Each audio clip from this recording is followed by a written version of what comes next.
I can't do it. Okay. We'll do it live. Okay. We'll do it live. F*** it. Do it live. I'll write it and we'll do it live. Thing sucks.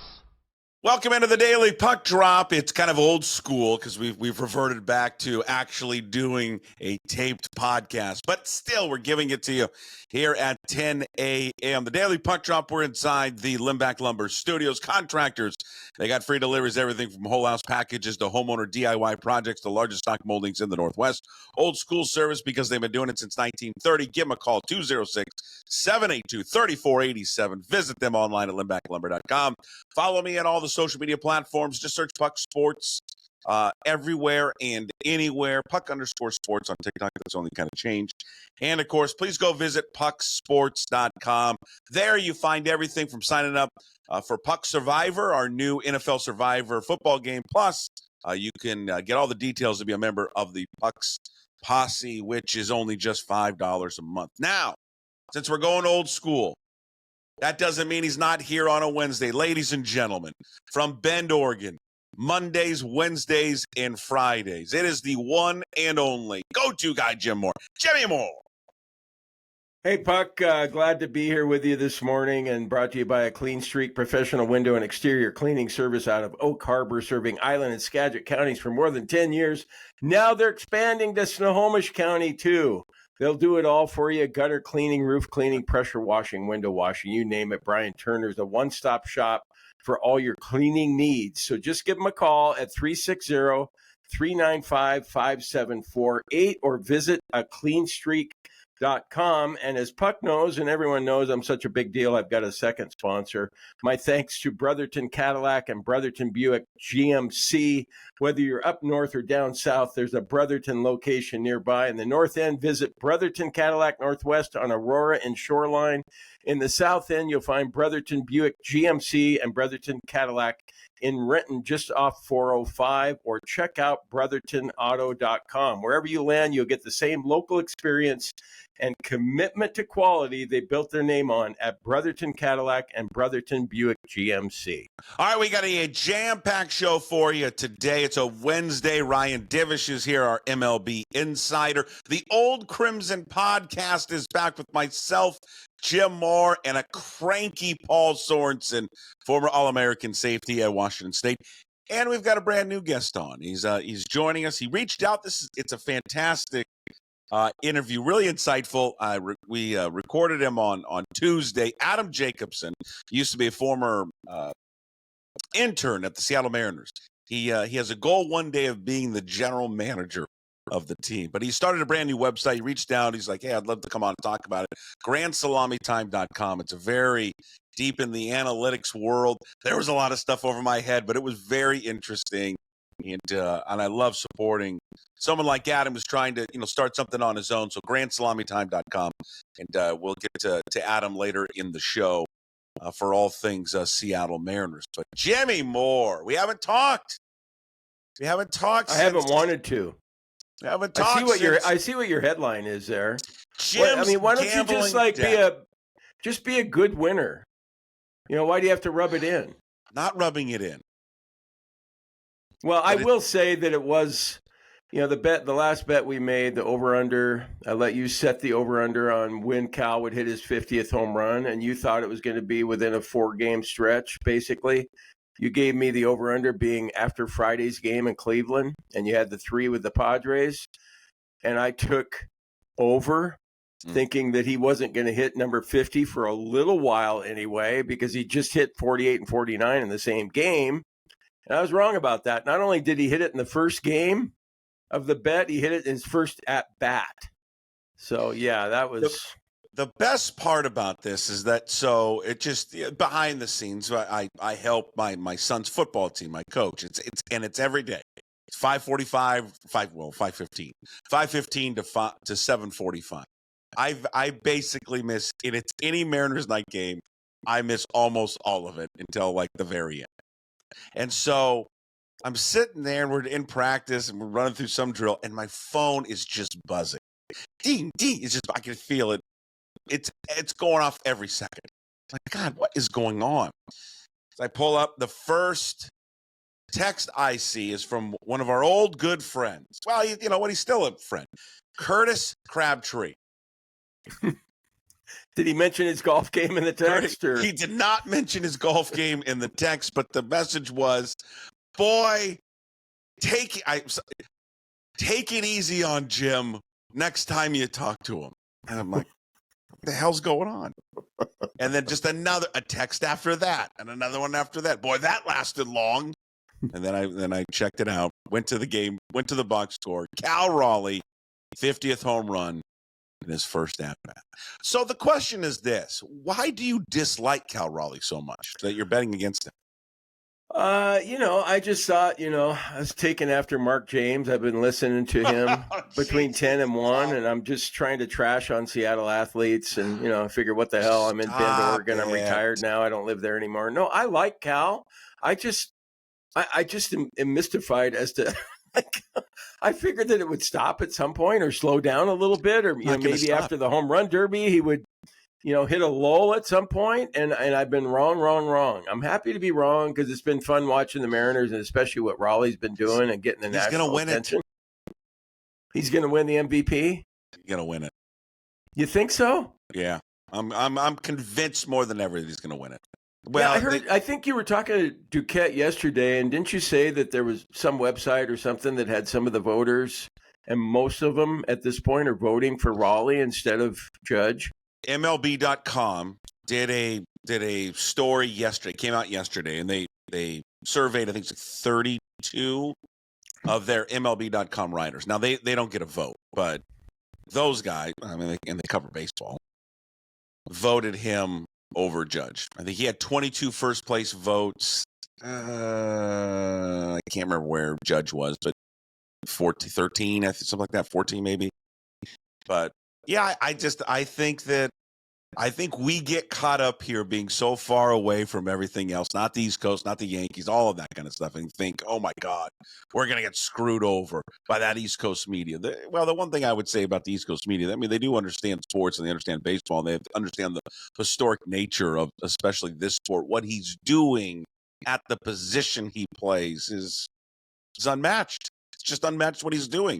And when and I think for that East Coast crowd, maybe the pro Judge crowd, when he passes Mickey Mantle, that's when I think he cements it. When he hits 55 or ties him, I think then it's over. And he's on pace for 61 Yankee right legend, now. And everybody back there knows Mickey Mantle or has heard of him.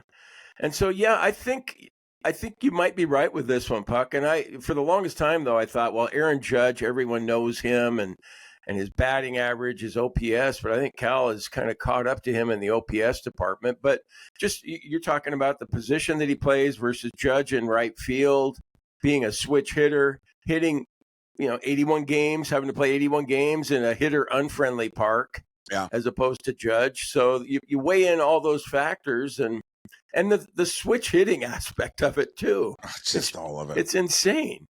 Yeah. He is he's amazing what he's been able to do. Just all the preparation he's got to put in, right? And you just touched on it. I mean, just getting everybody ready.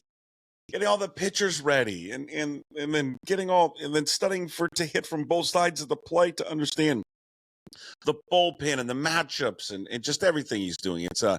It's been incredible to watch. I thought it was going to be an incredible night last night. I took Owen over there, took the Vampire to the game as kind of a reward, a celebration because he's getting the cast off tomorrow finally. So we're like, hey, let's go. And we didn't have another time to go to a game after he got it taken off. So I said, hey, for those who don't know, he broke his wrist on a scooter. Don't let your kids ride those electric scooters. No more electric scooters. They're out. How's he feel about it? Does he want to keep scooting? Well, I'm assuming he's going to jump right back on it. Yes. And break the other wrist. Hopefully not. So I said, I'm going to take you to the Mariners game. God, it was a fun night last night. The weather was great. It looked like it. Oh, the atmosphere when Suarez hit the when Rosarina hit the home run, and then when Suarez hit the home run, you're like, God, man, this is October baseball. This is postseason baseball right here. The crowd was great. The energy in the stadium was great. There was a lot of Padre fans, especially on the lower level. Did you pay for your tickets? Had a great playoff vibe. Did I pay for my? I did not. It was given to my by my friend. Oh, really? Okay. I thought for sure you'd be like, yes, I pay for my tickets, No. unlike you going to Tim Heavley. No, my shout out to my buddy Ryan who gave us 2 wonderful tickets. It was great. Okay. Free tickets, beautiful. Well, good. Yeah, what a night there at the ballpark. And then Ferguson came in and didn't do too well. Okay, so Ferguson, who has been shaky of late, that's drawn the anger of many in Mariners land. Why did you not go to Gabe Spire rather than Caleb Ferguson? And yes, and now looking back on it, you should have. I would just ask, you acquired a guy, and if he can't get out the 7, 8, and 9 hitters, why is he playing? Why is he on the roster? Yeah, well, okay. I mean, I don't know what Dan Wilson would say to that, but he probably would have some sort of comment like, well, it was a little early to be going to Spire there, maybe. Well, you took the lead. Brash pitch the night before, so you're not loaded like the Padres on the back end. Good Lord, those guys are it's one unbelievable. after another, shut down closers, all of them. I mean, the fact is they bring in, what did they bring? They brought Miller in the 7th. They bring in Mason Miller in the 7th inning. Yeah, I know. I'm thinking, oh, well, I would save him. And I'm like, bam. And then they bring the Estrada guy in, hard slider, hard fastball, and then Suarez. And it's just the same deal. It's like, bam, bam, bam. That's what's going to, because I know there's been a lot of people that are jumping on Dan Wilson. He's a terrible manager. He's the worst manager in Mariners history and all that. And I get a kick out of all that stuff. I don't really. Same complaints with Service about handling the bullpen, though, wasn't it? 100%. It's the same effing crowd. It's the same crowd. It just, but I think managers are, I mean, don't you? Isn't it more about who puts together the team and the players rather than what the manager does? I mean, it's so easy in hindsight to wonder why he brought Ferguson in. If Ferguson had gone 1, 2, 3, it would have been brilliant on his part. So they'd argue, well, Ferguson hasn't been very good lately. Yeah. Sure. This is what's going to bite them in the ass. What's going to bite them in the ass is not going out missing out on Duran, who ended up going to the Phillies. And they were in on him, weren't they? Weren't they close on him? There was reports it was done. And then all of a sudden it fell apart at the end. And then the fact they didn't get him, then they got Ferguson. Ferguson's good. He's not great. But then they didn't get another player. They didn't get another guy. Remember, we talked a lot about they needed 2. And they only ended up getting 1. And then right after that, Thornton gets hurt. So then a bullpen that needed help loses Thornton. That's why they're, converting Hancock now to come in. Yeah. I would just say, tell me, when did Dan Wilson affect Castillo giving up 5 earned runs? No. Boy, what do you do with Luis?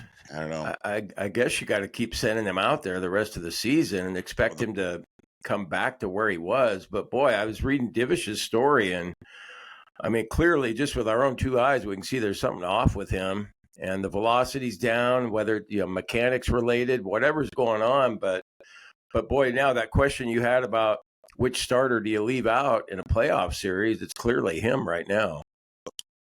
Well, I do still. It's interesting. But he's the veteran experience. I don't know. You'd rather have Kirby, Gilbert, and Wu out there in a series than have Castillo involved at this point. Yeah, you're probably right. But it's, I'll have Divish on later, and he said it, and it's probably true. It's just getting back to Dan Wilson. He's like, has Dan Wilson really lost them a bunch of games? And then debatable, but then he said, how many games has he won you? A manager doesn't get credit for that. It doesn't seem like it. It's like so-and-so played well instead of like, boy, that was a good job by Wilson for inserting him into the lineup at that point. I think it just goes back to the roster, creation and then the players themselves, because like if Dave Roberts doesn't win, if the Dodgers get eliminated early in the playoffs last year, which they should have ended up losing to the Padres, they don't win the World Series. Dave Roberts is labeled as a bad manager, right? But now that they won that, he's a great manager. I mean, he's got the best baseball team. He's got the best roster assembled in maybe in the history of the sport. But he's a great manager now. I mean, there's a fine line between these great decisions. You know who else used to? You know what other fan base used to bitch about the manager and the use of the bullpen? Because that's what's happening with Dan Wilson, right? Main complaint is about his use of the bullpen. You know what other fan base used to bitch all the time, constantly about the manager and his use of the bullpen and how it wasn't a strength of his? Do you remember who that manager was? And that fan base was? Was that the Mariners with Lou Piniella or something? Shocker. Was it? Same deal. It's exactly the same. Do you remember how much people used to get mad at how he handled the bullpen? And where would the Mariners have been without Lou Piniella? Exactly. It's like, God, But and the thing is, okay, we could sit here and argue and go, God, Jerry should have gotten another arm for the bullpen. Yeah. Okay, fine. But I look at Naylor and Suarez and I'm going, hey man, that even if you hadn't gotten Ferguson, sure. You did a good job there at the trading deadline. Getting those two guys in the lineup. I love Naylor. I mean, he was tough play. He didn't make that play down the line, but I love Naylor. He's just in a Rosarina, the energy that a Rosarina has and brings to that ball club. When he hit that home run, just everything, the jump shot at rounding third, coming home, and the handshake with Julio, just the way he interacts with the crowd, it's great. No, every Randy home run, it's just. I love what he does with the first base coach and then the third base coach. And then when he goes through with the trident, and I love with the cop, what he does with the cop doing the salute. It's so much fun. And Naylor, you know what I love about him too? All these things, like he doesn't smile. He's a gritty guy and just, always puts the ball in play. All these different things. Better first baseman than we thought he was going to be. Yeah. But I love that once the game is over and once he does the little dance, he's like, man, I'm a fat guy. I'm tired of having my shirt tucked in. And that shirt is untucked as fast as he can untuck it.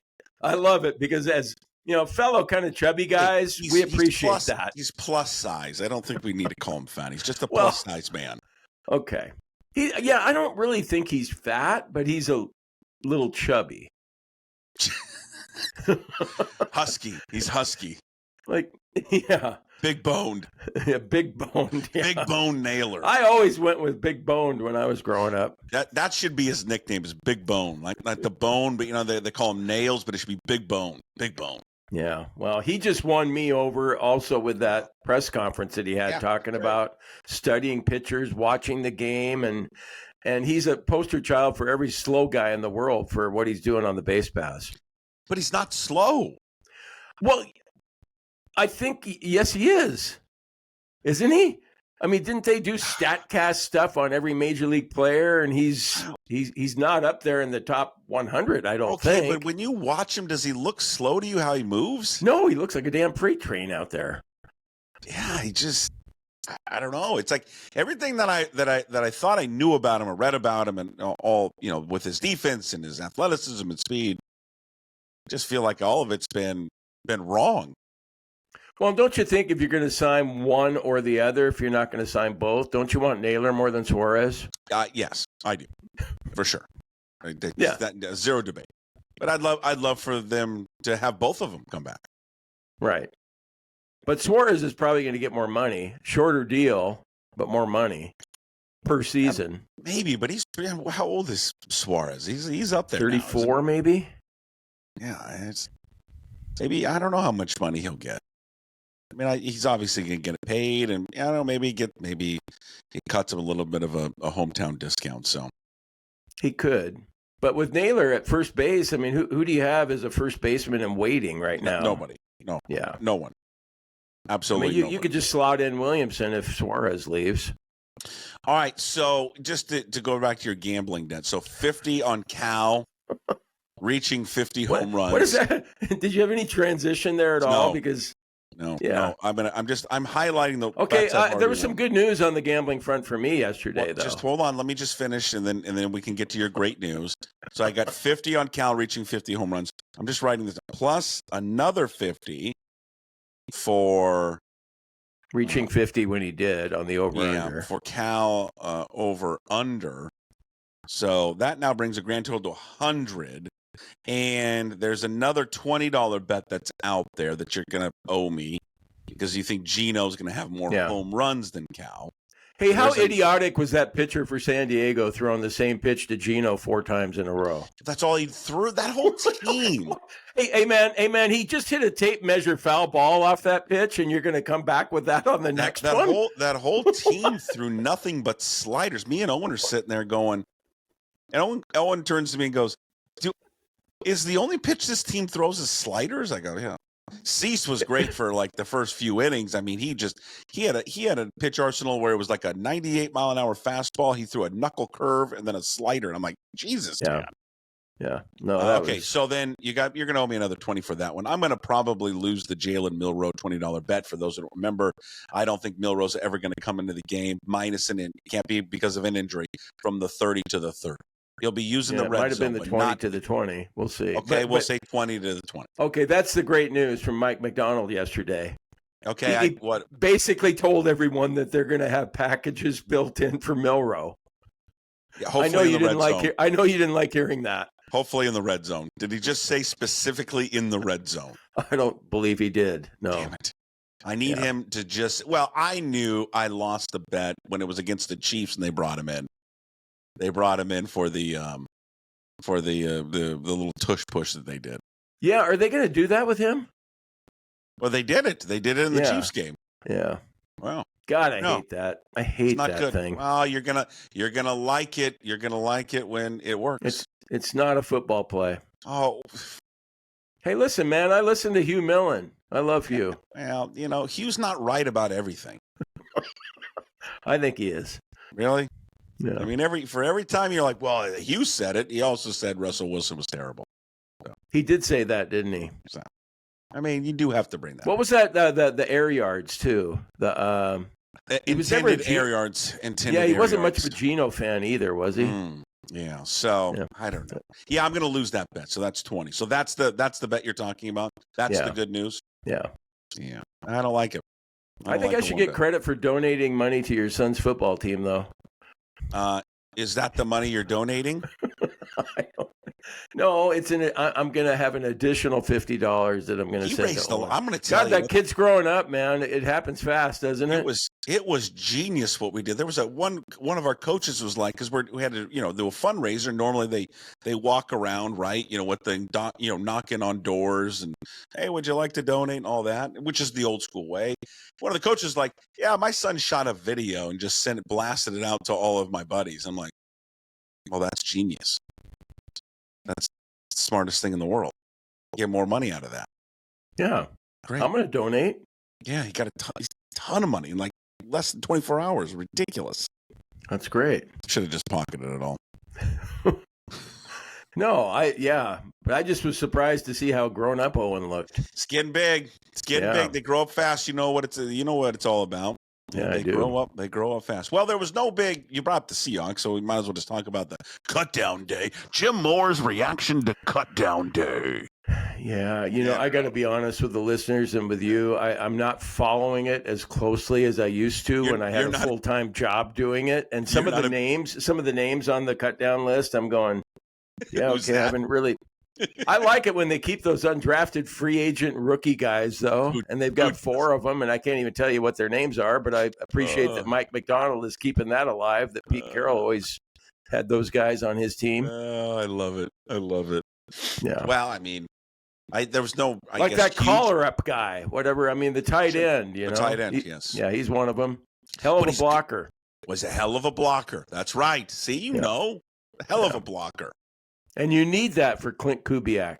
Yes, you do. Run first. Here's the one thing that I guess not surprised, but the one thing I think a lot of people expected was Marquez Valdez-Scantling being released. You could kind of just see the writing on the wall. It wasn't doing much in camp, and then when the key indicators when he played so much against the Packers, when you saw that, like, he's out. The one thing that my takeaway from it, and not because I disagree with what they did. It was the right move. I was just disappointed that Damian Martinez didn't make it because I love Damian Martinez. Well, you and I both do. I mean, yeah. Well, for one thing, he was an Oregon State player, and God, he was a hell of a player in Corvallis. Great back. I don't know what kind of season he had in Miami, honestly, and I don't blame the kid for taking the NIL money, but boy, he was sensational in Corvallis, and both you and I thought, boy, what a steal as a seventh-round pick. Steal.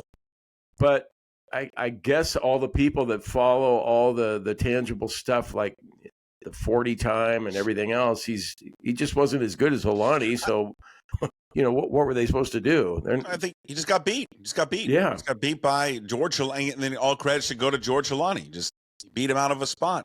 That's what it's about. That's all competition, especially this sport in particular, football. It's just man on man, and it doesn't matter where you're drafted, where you're selected, any of that stuff. Yeah, it's kind of hard, though. I mean, you give those guys all kinds of credit, though, because when I watch those games, I'm not exactly sure what I'm watching in the preseason because I always think, okay, so-and-so is great getting sacks and so-and-so is great getting the receptions, but they're also going against maybe second and third stringers.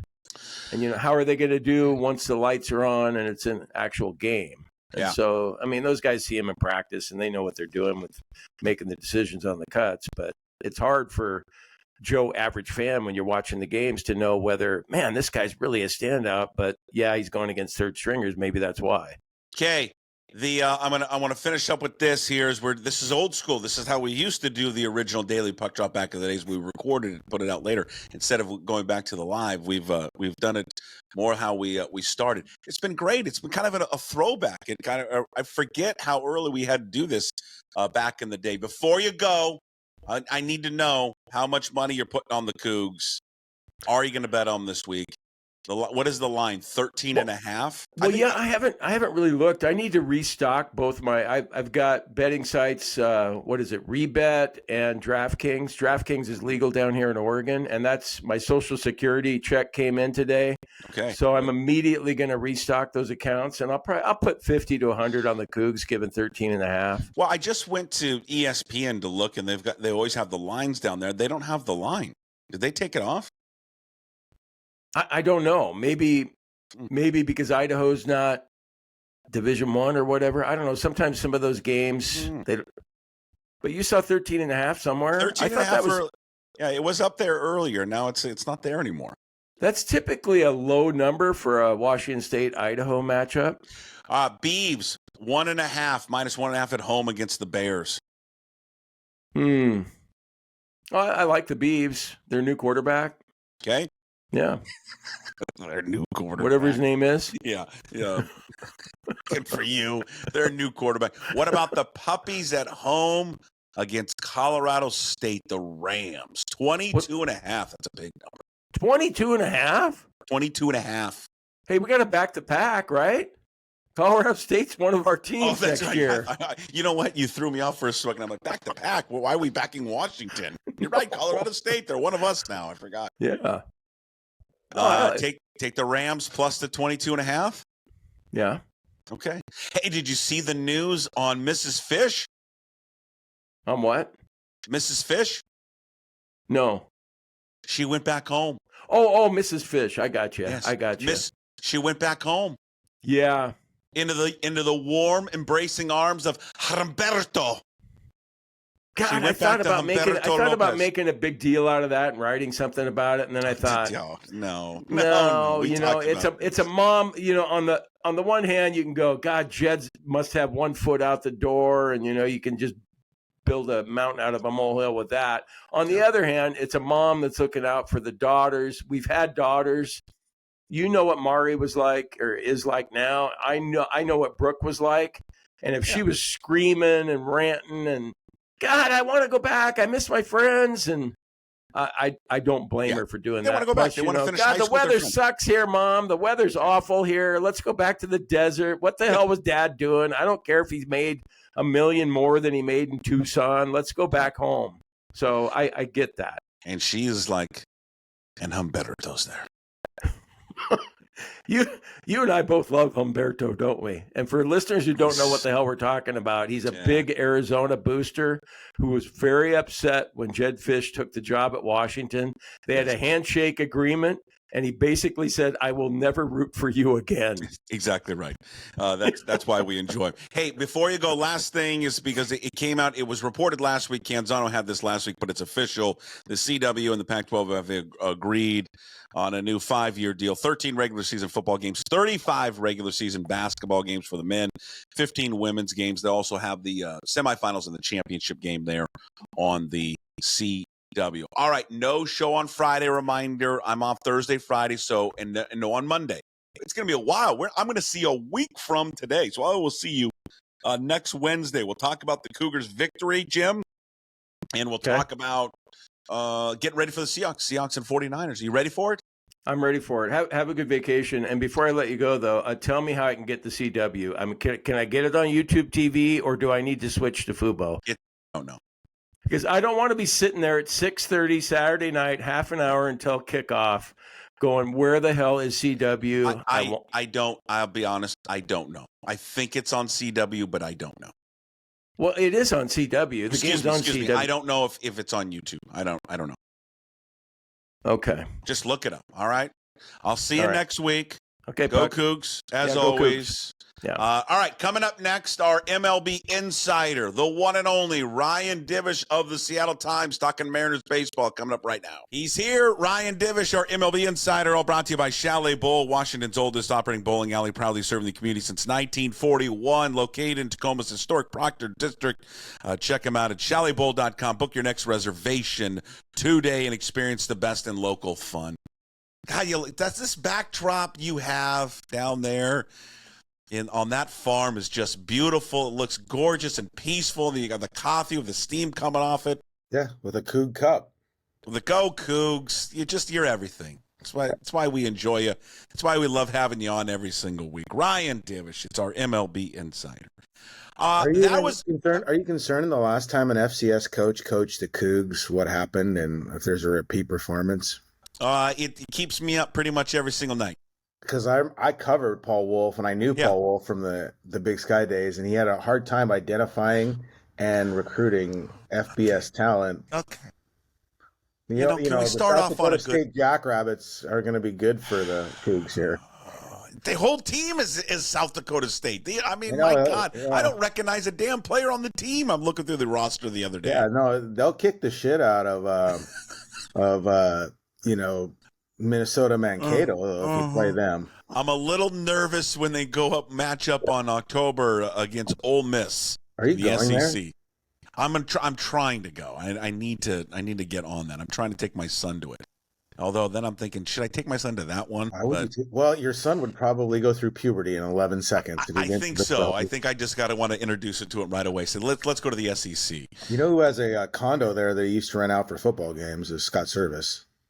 Because both of his daughters went to Ole Miss. Okay, well, you know what? Can you hook me up? I can actually text him and see. I wish it's something I'd like to text him now about team, but I don't think he's really interested in talking about it. No. He's with the Padres, right? Yeah, I don't think he was in the clubhouse or anything. But what does he do? Like a special assistant to the GM or something? Yeah, special assistant to AJ Preller. Okay. I talked to AJ for a second yesterday. I bet he better, but I bet Scott Service likes what he saw yesterday. Sure. Yeah. It was a good atmosphere. I was there with my son. I took the old vampire to the game. It was great. It was a fun playoff atmosphere. Oh, and the game itself, the back and forth nature of it. I mean, honestly, and I said that on Twitter last night. When Suarez hit that home run last night, is as loud as I've ever heard T-Mobile Park. It was so great. Freaking loud. I mean, 35,000 on a Tuesday night, and that is so. And it's you kind of look at it, you're like, oh my God, they just pulled this off, and then what happens? They give it back right away. That was the thing that was demoralizing about the game on Tuesday, was how quickly they gave it back. It was like right away. What about that? Because it draws the ire of everyone. I wish Twitter was around, social media was around when Lou Piniella used to manage the team, when he used to deal with the bullpen, because people would have lost their minds back then. Jim and I were talking about that earlier, just about how people forget how much fans had issues with how he did the bullpen. Yeah, Bobby Ayala, for God's sakes. But Wilson gets criticized for it. What was, do you think, the decision the thinking going in there with Ferguson rather than Spire? Just because it was the bottom of the order? Yeah, it's the bottom of the order. They were saving Spire for the top of the order with the lefties in the top. Then Caleb Ferguson let the lefties in the top get to them. I mean, like, you have Caleb Ferguson on the team. You went out and got him. There is no pocket that was more suited for him than the bottom of the order, Cronenworth and who's the other? Oh, Gavin Sheets. He didn't make some pitches, you know. And the thing is like with Ferguson, it's more of a ground ball lefty. He's not going to strike a lot of guys out. But he just hasn't. I think 4 of his last 5 outings, he's allowed multiple base runners with walks in almost all of them. That's the hard part. I mean, like, Sheets didn't hit the ball really hard. You know, you're talking about that ground ball off of Naylor's glove or whatever. And I mean, Cronenworth, you know, they didn't hit the ball extremely hard, but they got hits. And the one thing is like some, you know, the old school people would be like, well, yeah, you know, you want the shutdown inning after you take a lead. And so maybe you go to Spire because you know he's been better. But at the same time, you still need him. And I don't think Munoz was available yesterday after going twice. And so it's just like, you know, I mean, I just because I think that's where they were at. You know, they're just in a spot where they have to try the guys they have in their team. They got to pitch them. Yeah. And, you know, I was joking with Jude about, we're going to see Gabe Spire's arm fly off on a pitch because he's been used so much. But no, that'll be Edward Bizzardo, who has pitched more than any human being. Was that his 59th appearance? Yeah. And he got hot the other night. You know, and he had to go in the other night because what's his name wasn't any good either. So it's just like, here we go. I mean, that's a problem they're going to run into because, like, if Victor Robles ever has to have a suspension or whenever he starts to serve it, there are some people that thought, well, they could go a bullpen arm down and keep the extra bench player instead. Because, you know, you can only have 25 guys. You can have you can have less pitchers than 13. You just can't have more than 13. Hey, going back to the bullpen, because I noticed this as we were watching the game. Had they tied the game and went to extra innings, it was Saucedo was warming up in the bullpen, wasn't he? Yeah, Sauce was up. Okay. So was Munoz and Brash not available at all? I thought I saw Brash get up once, but I don't know for certain. I didn't see, you know, I couldn't see it. But I don't think that I mean, they're going to go to Sauce there. That wouldn't. But I think also that's because those lefties were coming back around. But that would have been like, I wanted to see Mariners social media explode had he come into the game and it's tied. Yeah, I mean, like, you cannot love his bullpen decisions, but a big portion of it is the ingredients that he has to use in the recipe. You know, it's just they're just not. They don't have strikeout guys in some of those middle reliever spots. That's why Emerson Hancock would be so big if he can figure it out, or if some of these other guys down there, you know, they signed Michael Fulmer and Luke Jackson and all these other guys that are you know, got big league time. If they can kind of write those guys so they can get, I mean, like, honestly, I talked to somebody down at the Rainiers and they're like, we're just preparing every day for another veteran reliever that's available either to sign as a minor league free agent. So, hey, when do you think, for people that don't know, maybe there's people out there that are not aware that Emerson Hancock has now been thrown out of the bullpen here recently for the Rainiers. How quickly do you think he would be ready to come up? I would think maybe at the very earliest next week, but I'm assuming, like right around roster expansion. Yeah. He went the other day. My guess is, what's today, Wednesday? I think he'll pitch today for Tacoma, because, like, in talking with Trent Blank and Hollander, they were gonna, you know, they gave him 5 days or 4 days off, 3, whatever. Now this will be 2, and then it's gonna see how he bounces back after today or tomorrow when he pitches again. Yeah. Well, it would give them another arm. I mean, we talked about at the deadline. That was the one thing that it was not only missing out on Duran, who went to Philadelphia, but it was like they needed him and another guy. And then they get Ferguson, who's not as accomplished as obviously these other guys that were on the market. And then that was their only move. And then it was, what was it? A few days after that, Thornton goes down with the injury. Yeah. Yeah. It's just, their bullpen is beat up and they need help desperately. You can see. Yeah, I just, you know, and Bizzardo, I mean, like, there have been times where people have wanted to run his ass out of town. Sure. But, like, he's been pretty good. Vargas was good last night. I mean, the problem with the Mariners too is they don't have many guys that have options, so you can't cycle them in and out. I mean, Saucedo pitches last night. He was probably going to get bounced out or whatever, and we may still see that at some point. But they just don't have a lot of guys they can run that little shuffle through.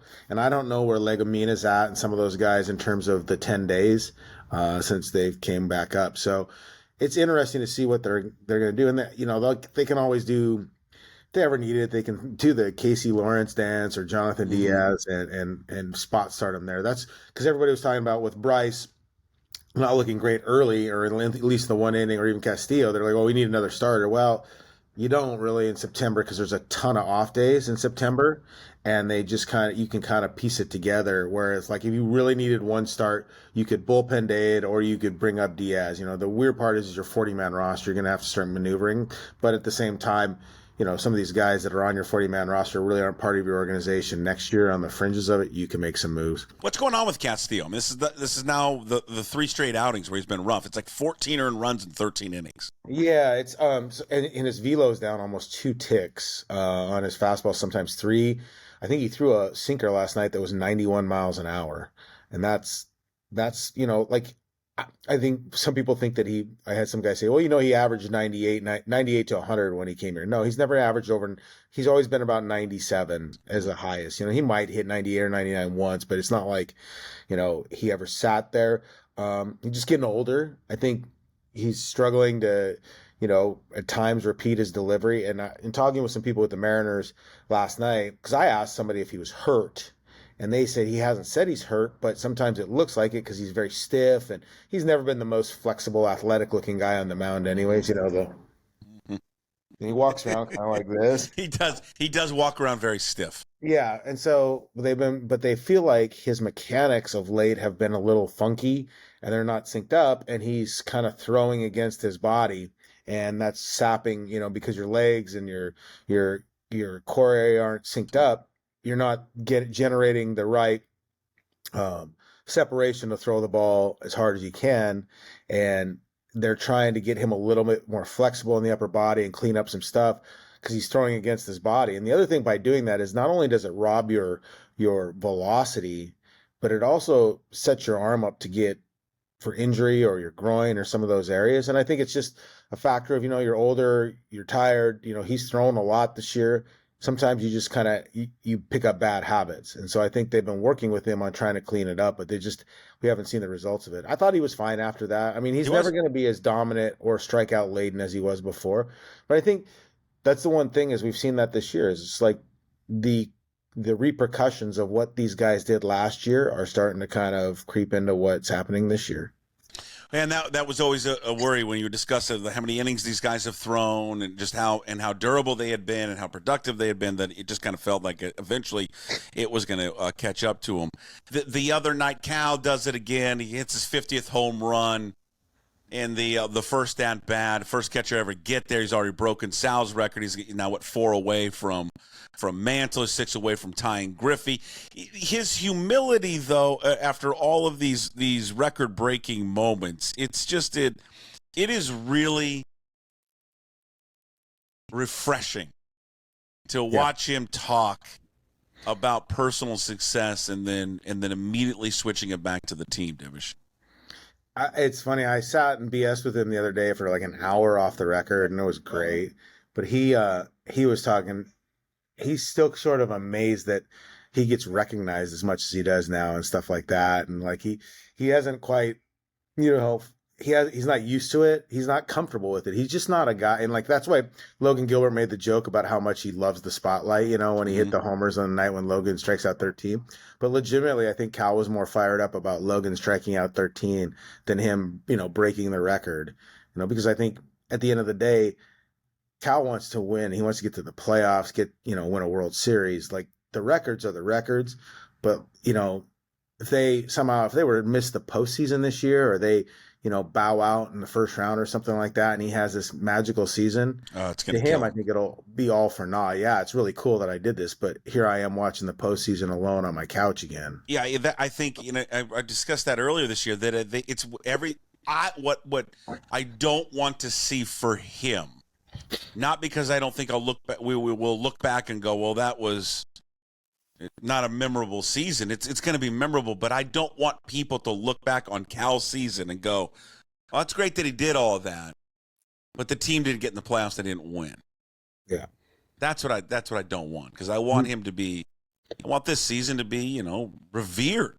Yeah, of what it's he's crazy. accomplished. We think of it that way, but it's so out of his control in so many ways. 100%. I mean, he controls more aspects of the game than anyone, and he puts more into it than anyone. But he can't. It's like it's still a roster-based thing. That's why, like, superstars. Like in the NBA, you have two superstars, you can win an NBA title. But like in baseball, you can have the most talent, you can have the superstar, but the Dodgers have won one or two World Series. It's just like it isn't like it's been, you can do that. Think about some of those Yankee teams, in the mid 2000s that didn't win, or the Dodgers from the last few years. It's just like, it's so different. But yeah, it is quite amazing that I leave for 4 months, and he's like the one player I did text with when I was gone. There's a couple different times, but come back and he's no different. Like none. No. If anything, he's more shy because he's like uncomfortable with the idea of like all of the success. That's great. He's just a great example, I think, for a lot of people to kind of watch. Hey, what's the couple of housekeeping things, and then we'll cut you loose. Victor Robles, what's the timeline for him? I don't know. Like I don't think he even knows. So like apparently they're just kind of waiting. They've done the process, and there's the conspiracy theorist, I swear to God, he's come on your show now 3 or 4 times this year, but my coworker with the better hair that looks like Nick Lachey. Yes.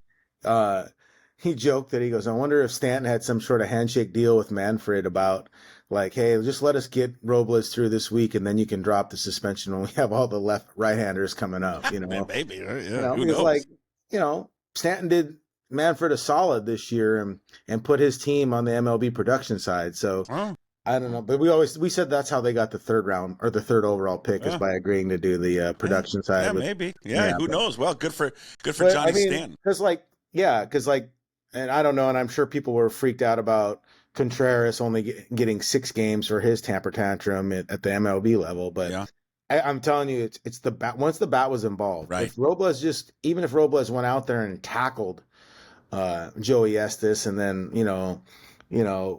they wouldn't have given him 10 games. Once the bat's involved, it's just a whole nother level. Is there any talk? Have you heard any rumblings of a Josh Naylor extension? No, I haven't asked Naylor about it. I mean, this is a guy that doesn't even care about like his own stats. When you ask him, he's just like, whatever, dude. I just play. Because and I like that some people call him the big grumper. Yeah, it's great. I mean, like that was my favorite part about talking with Cal, is that he's still like an old man like me, and we talk about the same things that we dislike in life, traffic, humidity, things like this. People. But like Naylor, I haven't. And it's weird. I don't know what his feelings are, and I don't know that there's a fit. So Adam Jude and I were going over where their fits are to get him. Now I know you said 5 years, $100 million. I don't think that's what he'll get. I think it's more like the Christian Walker line, just because he doesn't quite have the power. He has the better bat to ball skills, the better walk rate, all that stuff. He doesn't have the power. But honestly, like you're looking at Texas would probably be interested in him. Padres, Giants, sure. Yankees, which would be weird because you wonder if he'd go back there. But man, could you imagine Josh Naylor in Yankee Stadium, like hitting there? Because he hits a lot of fly balls to the right side that are just a little short. He didn't have a light tower power. Baltimore, Boston, if they want to move on from Costas, who's perpetually hurt and weird. So it's like you get to this point. I'm always stunned once you get to this point where free agency is on the horizon, if you don't go there and see what it is. And I have to look and see who his agent is. Okay. And I don't know what the draw of playing in Canada would be, but like they have a ton of money, the Blue Jays do, but they also have Vlad and Santander, so it's like can't really do that there. Right. All right. Well, we'll keep a watch on it. It was a short and brief one with you today. Thank you for doing it. As always, Ryan Divish, our MLB Insider. He joins us every single week. It's all brought to you by big thanks to Reggie and his family, Chalet Bowl. Go check out chaletbowl.com. Book your next reservation. Experience the best in local fun. Keep drinking that Cougs mug, all right? Yeah. You keep that up. It's just cool enough to have coffee because we've been living in a sweatbox the last few days. It has been. What the hell is going on? 84 degrees at first pitch. Yeah, it's too hot. I don't like it. It's too hot. Speaking of the Cougs, coming up next, first episode of the Old Crimson podcast with myself, the go-to guy, and former Cougars All-American safety Paul Sorensen. All right, Divish, we'll see you next week. All right, see you, man. If it's fun you desire, it's fun you're going to get at Flat Stick Pub. It doesn't matter what the occasion is, whether it's date night, guys night, ladies night, or large group event, Flat Stick Pub's got you covered. They have 6 great locations across the Pacific Northwest, from Pioneer Square to Kirkland, South Lake Union, Spokane, Bellingham, and Redmond. All locations offer the best pub experience in Washington. 2 rules at Flat Stick Pub: drink local and have fun. Pretty simple. So if you like to have fun, love local beer, and great tasting food, make Flat Stick Pub your next spot. Visit them at flatstickpub.com. The Old Crimson podcast, which is brought to you by Flat Stick Pub, Cougar owned and operated. They've got 6 amazing locations across the state: Kirkland, Pioneer Square, South Lake Union, Spokane, Bellingham, and Redmond. And I'm told a new location soon. They've got you covered from everything from date night, guys night, ladies night, large group events. It's the best place for large group events. You got a fantasy football draft coming up? Flat Stick Pub. You want to take your business out, your company, Flat Stick Pub. You just want to have a night out with all your buddies, Flat Stick Pub. Go to flatstickpub.com. Great for everything, and of course, great place to watch the Cougs and celebrate them every single week. Joining me, as they always do, back for another year, Paul Sorensen. You can follow him on social media, Paul Sorensen 28, All-American safety at Washington State University, and Jim Moore, legendary Coug drinker and gambler. You can follow him at Cougs Go. Boys, how are we? Good to see you. Jim, I always see you. Paul, I haven't seen you forever. It's great to see you guys. And I follow the trials and tribulations of you two boneheads. And it just makes my day that we get a chance to come back and do it again. Have more fun talking about the Cougs, the one school, the place that we love, and make fun of the purple and golders from time to time. And just talk all things crimson and gray. Nothing wrong with that. Yeah, look at you still working over there in Spokane, Paul. I'm so proud of you. How was today's Zoom meeting? Did that go pretty well? By the way, look at our office. This is the last week. We're moving out of Spokampton downtown. Love watching the fentanyl fold right in front, but I'm going back to my old office over across from North Central. Oh, Jason liked that one. Yeah, that's a blast. Let's get right into fentanyl and hobo talk here on the first edition of the Old Crimson podcast. No, our 5-year lease is up, and as a nonprofit, we can cut our costs significantly. So we're going to go back to my old office, which is much smaller and doesn't have the nice view. And so we're gonna do that. This is the last week here, and we'll not have quite the nice view that we had before, but it's worth it. All right. We're going to cover a lot on today's show. The first one, we got a game coming up on Saturday against the Vandals. We got expectations for Jimmy Rogers. We've got a new old school offense, new faces, the home schedule, and 2025 predictions. I just want to open up with some opening thoughts from both of you. Let's start first with Jimmy Rogers. The expectations you guys think for Jimmy Rogers, 35th head coach in program history. Paul, we'll start with you first. Last 12 years at South Dakota State, that's where he played, everything there. He took every win with him. Last 2 years, he was the head coach, included winning an FCS title.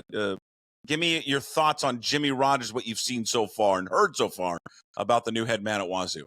Gotten to know him. In fact, met him the second day I was there when Jack Thompson and Charlie Flager and I went down and introduced ourselves. He hadn't slept in 2 days. That's the kind of dude he is. He's just a grinder. He's old school. He's John Wooden-ish. He talks about everything from tying your shoes the right way to put the socks on, kind of the whole thing. And I loved it because he's old school on the defensive side in terms of technique, angles to take for tackle, how to put your head the right way to get across the body, how to wrap up, just basic stuff. Which is, if you watch the Cougar defense the last couple of years, the basic stuff kind of important because those guys couldn't tackle their way out of a wet paper freaking bag.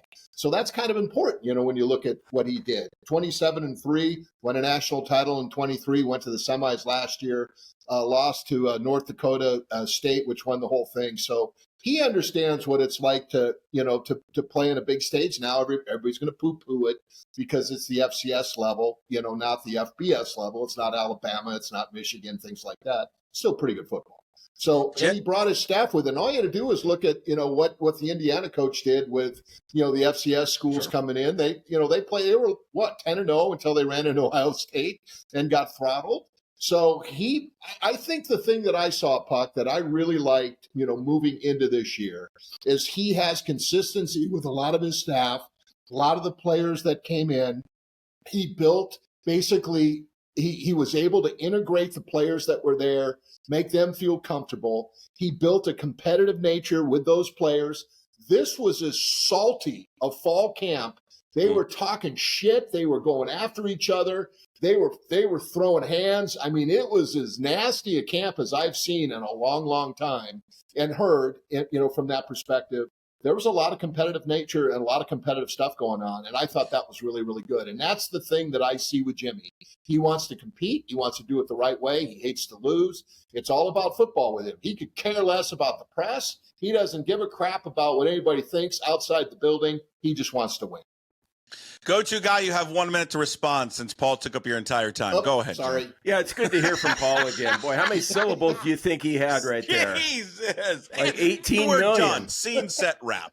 No, and I'm glad Paul had a lot to say because I really don't. I was assigned a story. Perfect. Glad you're here. Yeah, I know. Well, what do you expect from me? Get somebody else on? You want insight from me? I want you to know what do you expect out of this guy? I'm not. Don't give me the X's and O's. I want to know Jake Dickert's gone. Shut up. I'm ready. I have something. It's not much, but I've got something. Paul, are you done? Hey, I'm good with you. I love you, man. Go for it. You already told Puckett to shut up. We're 5 minutes in the show, and you've already told him to shut up. He goes, I don't know what to say. Usually people, when they talk a lot, they have run-on sentences, but you've got, run-on paragraphs. That's my job. You just go on and on and on and on. I'm letting the dog out. He's stalling because he's stalling Paul because he doesn't know who Jimmy Rogers is. Go ahead. I don't know who Jimmy Rogers is. Does anyone know who? WSU. Jesus. Paul, excuse me, but it's my turn. It's my turn. Okay. Turn your mic off. Turn your mic off. I don't trust you. All right. I don't have anything on Jimmy Rogers. I'll be honest. I don't think anyone has anything on Jimmy Rogers. I don't even know if his wife knows him because I was assigned a story by Greg Witter of Coug Fan, and I was trying to find out more about Jimmy Rogers, and all anyone would tell me was, including you, Paul, he's no nonsense. He's football, football, football. Puck, you went over there to interview him. You couldn't find anything out about him. You came away from that interview not knowing him any more than you did before you went in for the interview, except that he's all football and Paul grinding, and I love it. What the hell, let's go. Let's see what he's got. I like that he's a young coach, can relate to the players better maybe than an older coach. And I like the new system, the defensive coordinator. I'm excited about him. Although I got to admit, when I hear the last name Bobbitt, you know what I think of. Probably the same thing. A winky on the windshield? Is that what you're thinking? But he's got. Wait, come on! You got to be drawn back. Think back about Bobbitt in the history of our world. I'm trying to have a mature podcast. Go ahead, sir. No, you're not. You never have a mature podcast. But I'm excited about our defense and the running game and everything, and I can't wait for this Idaho game. And whenever we play Idaho, I think back to that 84-27 game when I had too much 151 rum and had to be carried back to Gannon Hall. Remember that game, Paul? No. I don't. I was Neither does Jim. Play along with me, would you? Yes. We didn't go to school there in the 50s, for God's sakes. Well, last time we played Idaho, we were lucky to hang on. In fact, it took Henley's interception on the goal line to beat those guys because the kicker burped a kick. Could have gone up 2 scores. He missed it. They went down the field. He had to pick the ball off on the 1 yard line, and the Cougs ended up holding on 24-17. That was Dickert's first win.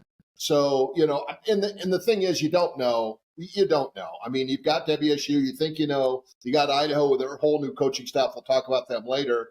They had a ton of turnover. So you really don't know going into this game what's going to happen. But 2 teams that hate each other, 2 teams that are going to get after it. And all you had to do was look at the Idaho State UNLV game, where they were a 30-point favorite, had to hang on and beat the Fighting Bengals from Pocatello by a touchdown in Vegas. So there's a lot more parity now in college football between the mid-major schools and those FCS schools. There's no giving anymore, guys. I'm telling you. Yeah, I would go back to Rogers and Jim. Yeah, I went out there in the spring and interviewed him. Yeah, he's just. I mean, he is all football. I just don't. He lives and breathes nothing but football. And back to Paul's point about attention to detail in the tackling. I was in there and I'm talking to Bill Stevens and we're walking around the facility. If you've ever been in the Cougar, the football facility, they've got a wall of helmets from all these NFL teams up there for where alums play, where current players from WSU play. And he's such a stickler to attention to detail that he felt like all the helmets were off by something like a quarter of an inch. And he was making the staff adjust all of it. Like all of it. And they were like, yeah, but you can barely notice it. And he's like, yeah, but I can, so adjust it. So there's just like, I tell that story like just that there's just this window into him. Like there is attention to detail of every little thing. He's not going to be, and I think he was the right coach at the right time. I don't think it ended right, but again, he's got his own story of why it ended like that. I thought Dickert, for where they were at, was the right coach at the right time because they needed a raw kind of front of the line type of cheerleading coach because they were going through such a mess with the whole thing with Robles, COVID, the changes of college football. They needed a guy like Jay Dickert. You know, this guy is polar. This guy's polar opposite. Like he is not going to be a cheerleader. He is not going to be, the one that's out there and just praising everything and being this overhyped guy. He's that's the old thing. He speaks with his pads, not with his words. That's the kind of guy. At least the impression I got from talking to him. Well, just to follow up with your statement on that, we went back. We had our little Legends deal, and they bring us into the meetings when they have the team in, and he was having a practice, and they were going to just have a walkthrough. So he had a pre-practice schedule where he showed where everybody was supposed to go. DBs are on this spot. He laid it out on the screen. Then they had a technique where they were going to have a drill. He brought two players up and he showed them exactly what he wanted them to do in the drill. Then he had video footage of it. So that's the detail that this guy goes through, when he does that. Then he showed an angle tackle drill on how he wanted the guys to run and perform on that drill going into the practice. So, I mean, that's the kind of stuff that people don't understand, that you're getting coached up on and you have an expectation level. So it's not like you're not getting coached. You know exactly what you need to do, expects you to do it. And then he's going to show you afterwards, on if you didn't get it done, why you didn't get it done, and here's the improvements you're going to make. And that's the kind of coaching that you don't normally see, specifically, especially at this level. You do at the next level in the NFL, but you don't necessarily at this level. And I think that's impressive. Mm-hmm. Well, my favorite thing about him happened at the introductory press conference when he said, I want to win a national championship at Washington State. And, of course, we all are like, yeah, right. Okay. Pac-12 championship, that'd be great. But I mean, this guy is setting the bar really, really high. And he truly means that. Just getting to know him, what little we know about him with the football thing. I think in his heart of hearts, he really believes that. Now, we kind of scoff being Coug fans going, yeah, God, how in the world is he going to do that with the NIL world out there? How can we afford to? I heard the other day that Ohio State and Texas, they've got payrolls over $30 million, each of those schools. And so look at how good they are. I don't know how we're going to be able to compete at that level, but I like the fact that he feels like we can. We're not going to compete at that level. And there's he thinks we can, though. Not at the NIL level. We don't have to. We're not. No, I know, but he thinks we can win a national championship. So that tells me that he thinks we can compete at that level. But you're going to have to do it. I don't. I agree with you. I don't. But he does. And that's good. But we don't have the money, and not every team. Oregon was over $40 million last year on their NIL. They didn't win a national title. So money doesn't buy it all the time. I mean, if that was the case, Phil Knight would have 175,000 national championships. They have this many. Zero. I mean, I think it's just setting up the expectations for the players to be able to listen. You can't set your goals low. You got to set your goals high. I mean, I think that's what he's trying to get through to the players, and I totally understand that. In this new world of college football, I mean, there are very few teams. You're going to see it, shrink more and more that can actually compete for these national titles because of the money being spent on these players. But again, it's also with the transfer portal and all these guys moving around, you can fill gaps real quickly on these teams. And I mean, that's the thing. I was looking at the roster and one of the topics, we'll get to the new old school offense in a second, but the new faces. I mean, they are just, I looked at the two deeps, and the two deeps came out this week. He's got an or next to every one of the players. Now, most people think the first player that's in the two deep is going to be the guy, but you look at these players, they're all transfers. Yeah. I mean, I would say the majority of the team is San Diego State, is South Dakota State. I mean, there are some holdovers, but not many. Not many. I mean, this is, he gutted his last program. A lot of bringing guys over. I mean, it's something like 75 plus new players on this team, which Paul, is incredible turnaround. Paul, I'd be interested to hear your answer to this. What the difference between a South Dakota State player and a Division I player? Is it small? I'm hoping you're going to say it's smaller than what we're led to believe. A Division I player, FCS, FBS, they're Division I, okay, technically.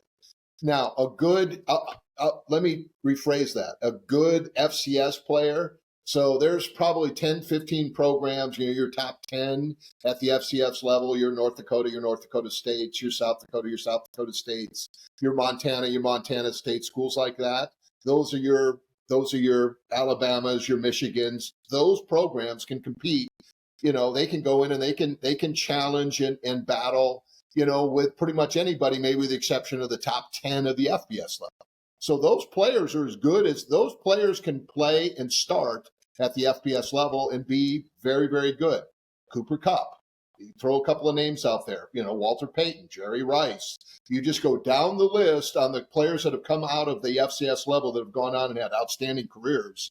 No one knew where they came from until they were long-term pros, and then they started doing research. So, Efton Chisholm is an example. No one, there's a good old boy. He's going to make the New England Patriots. He may have a chance to start. He was a free agent this year, came out. He was the number one rated receiver, in the pros this summer, in terms of what he was able to do. So there's guys like that all over the place that come out. So now the level of those guys, and that's the thing that the transfer portal, that's what the FBS programs are doing. They're finding kids like that at this level, and they're plugging and playing those guys. They're paying them. We had a kid named Ganter at Eastern Washington that was a redshirt freshman last year. That was a freshman All-American. He got $200,000. He's starting at Boise State this year. They picked him right out of Eastern, paid him money. He rolled right into Boise State. He's their starting free safety. That's what teams are doing. That's what they're going to do. They come in, and then Washington State's the same way. They'll cherry pick the good players, and they'll pay them bucks. And you've seen the Mateers, the Cam Wards, players like that. That's going to continue to happen. So it's no different for Washington State, as they're going to utilize that portal to plug and play. And so you really have 2 years now for these guys. It's like the JC program that I came out of. It's ride or die. So Washington State has 2 years to use their best players, and then they're going to get bought. That's what we're dealing with. 2 years, maybe. Well, yeah, that's true. If they have a great year like Mateer, when he blew up, he had his one good year. Well, and that was interesting because that was a perfect storm, because Arbuckle, the offensive coordinator, went to Oklahoma and wanted Mateer because it fit into their program.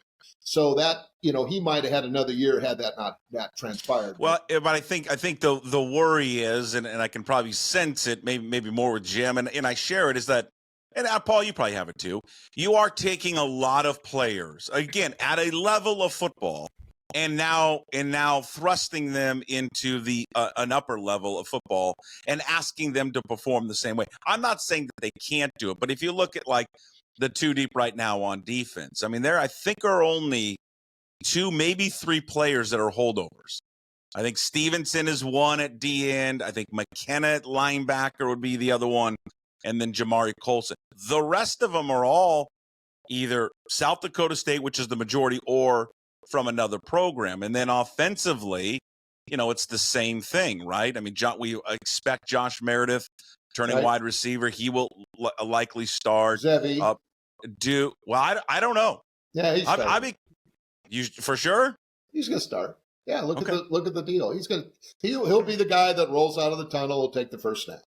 Now, he may play all 4 quarterbacks, but he's going to be your starter. All 4? Yeah, I could see him play all 4. I would have no problem. I would not be surprised in the absolute least that he rolls a package out for all 4 of those guys to play. Okay. Would not All surprise me at all. At all. But okay, so let's say it's Zevi. So, but Zevi only started 1 game. But okay, but so Zevi Zevi, had but in that game, though. 2 years at the FCS level and threw for 9,000 yards. I know. So you can't forget that either, Puck. I'm just You've saying. got to put that in the equation. Don't yell at me. Don't yell at me. Oh, I'm not. Don't yell at me. I'm projecting. You're I've got not my listening. broadcaster voice going. I'm saying. And don't forget who the host is here. The turnover of like players. you don't, Jim. You yell at him all the time and tell him to fuck off. I mean, come on, man. So don't be freaking lecturing me on that stuff. Hey, careful with the F words. We're trying to clean it up here. There's just a lot of new players on both sides of the ball. Look at the running back rooms. I mean, if we look at that depth chart, I mean, the top 3 guys weren't here last year. By the way, the running backs coach, the last 3 running backs that he has coached up are all in the National Football League. Yeah. No, I think these guys, it looks like on paper, are going to be better than what they got last year from Wayshawn Parker. I mean, Johnson, Voorhees, Woods, and then, Polasi, who's coming back, looks good. But they've got to, and not to say that they can't. They were very one-dimensional last year on offense. I mean, they got to replace a guy who's going to be a Heisman candidate this year, Mateer, who combined for 44 touchdowns last year and threw for over 3,100 yards and damn near ran for 1,000 yards. So, and that leads us now into the offense. I jumped around there a little bit. I want to go to the offense. Now, I'm excited to see what this looks like. I'm also nervous as hell because this is polar opposite to what Washington State fans have been used to, spreading out and throwing the ball 75% of the time. Now, there was more balance back in the day when Price was the coach, but since then it got further away from that. And we've always been known as a passing football team. They're going to throw the ball here. But Paul, this is a run. Don't mistake it. For fans out there, they may be out of the shotgun, but this is a run-first offense. When's the last time Washington State's been able to run the football? Mike Price? Legitimate. They had that 1 year. They had a 1 year under Leach, but I understand your point. Okay, so let's just go right back. Under Leach, basically you knew they were going to run the ball. They got down to the 2-yard line against the Huskies. They couldn't punch it in to save their life. Okay, so there's a mindset attached to running the football. There's a toughness, and also the fact that they were doing the 3-step backwards punt formation every time that they dropped back because that was a Leach, staple. And there was a lot of great things with the air raid, and I love the air raid, and it's exciting as hell. And it's, and all you have to do is look at Connor Halliday throw for 743 yards or whatever the heck it was, and you still lose 60 to 59 to Cal. It's crazy. But when you have to be able to run the ball, there's a certain toughness and mindset that comes into play, and that's what Jimmy's going to give you. And if you look at a team, and I'll just give you an example. We had and it's not comparing it to the air raid, but when we had back in our day is we had the veer. You would run and you'd get hit in the mouth on every single play. And the tight end, I hated it because Pat Beach would come off the line of scrimmage. He would do an arc release and you'd have to take him on every single time. And that's a pain. And then all of a sudden, one time you're coming up to take him on, he runs right by you and he catches the ball. You think you're going to get blocked and he just releases right by you. He's wide open. And Washington State used to be wide open to run down the field, not because they were blazing speed and outstanding sprinters. It's because they were so used to having to come up and stop the run that the receivers would blow right by them because you would have to bail on pass. Well, the last 15 years, they've been able to bail on the run because they just ignored the run because they couldn't run the football. Now, all of a sudden, you add and inject a running game in there, and you have to at least acknowledge the run. You got to spend more time against that. So and then you're not going to flip it in 1 year. You're not going to flip it in 1 year and become Michigan or Alabama or Clemson or whatever. You are now going to make teams have to defend the run. And the way that they do that is get tougher between the tackles, have good tight end play. And what that does is now your safeties have to kind of come up and help. Your corners are now more on an island. You run the RPO a little bit better. That's going to open up a lot of passing lanes. So it's going to be a different attack on your pass, but it's going to open up lanes that have not been opened before because now you have a rushing attack that you have to honor. That's the difference, Puckett. That's all it is. All right. It makes you a little nervous, though. Go ahead, Jim. I've written down positives I like about the new running philosophy that we're going to have. It's going to help us inside the 10-yard line. We always seem to sputter down there. with the air raid. We can close out games if we're ahead. I love that. Like Leach would just try and keep scoring. But if you have a running game, you can pick up a first down and run out the clock. So I love that. November in Pullman, late October, nice to have a running game where you don't have to rely on the pass. And then it's better for your defense, just with clock management, getting them some rest. Okay, now here's the thing, Paul and Jason, that I'm worried about. It's all well and good to say we're going to run the football. And if it's running well, it's working well, then you're going, oh, God, this is awesome. I love Coach Rogers. What about when we play Ole Miss, when the athletes are going to be better than us, and we hand it off to Angel Johnson, loss of 3, and then we hand it off to somebody else, loss of 2, 3rd and 15. I wonder about that. That's the only downside I can see to what we're doing here. Well, SEC's built a little differently than the Mountain West or the Pac-2. So, yeah. But also, you know what? Those are the kinds of challenges everybody thought we were going to get crushed when we had to go back and play Tennessee in 1980, and we should have won the dang game. So, and we didn't have a great that was Peyton Manning's first game, wasn't it? No. That was he was a lot younger than I am. That was 1980. He was still like 3, I think. God, we almost beat Peyton Manning once, so didn't we? Didn't we lose like 10 to 9? 1980. He was an infant. Jesus. I know. He was like. Well, there was a game at Tennessee we almost won. Yeah, 10-9. It was 10-9. That was Chad Davis. Yeah, it was awful. That was his first start. Was at Tennessee against Washington State, and there was a hold. We had the punt block. They tackled our guy before he had a chance to block the thing. We'd had the ball inside the 10-yard line. Would have won the game. But not that the SEC officials. I remember having a fumble recovery at the bottom of the pile, and I could hear the SEC official on the top going, "That's our ball, UT ball going this way." And I'm going, "What's this our ball crap? I got the football." No, that didn't work out that way, did it? Anyway, long story short, you're exactly right. You're going to run into some teams that match up well. The SEC knows how to stop the run, which means you got to be a little bit more creative. They're good play action. They'll create game plans to try to take advantage of certain things. They'll see things on film that they attack, and this is a good game plan offense and good game plan defense. They go after them, and I like that. This is a team that knows how to game plan, and that's what they're going to do. And they'll find weaknesses, and they'll attack those weaknesses. So every team has that.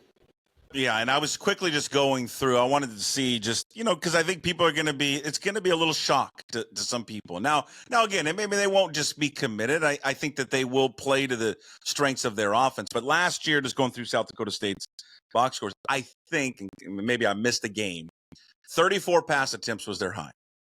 I mean, God, I've watched a game where they've attempted 34 passes in a half, for God's sakes.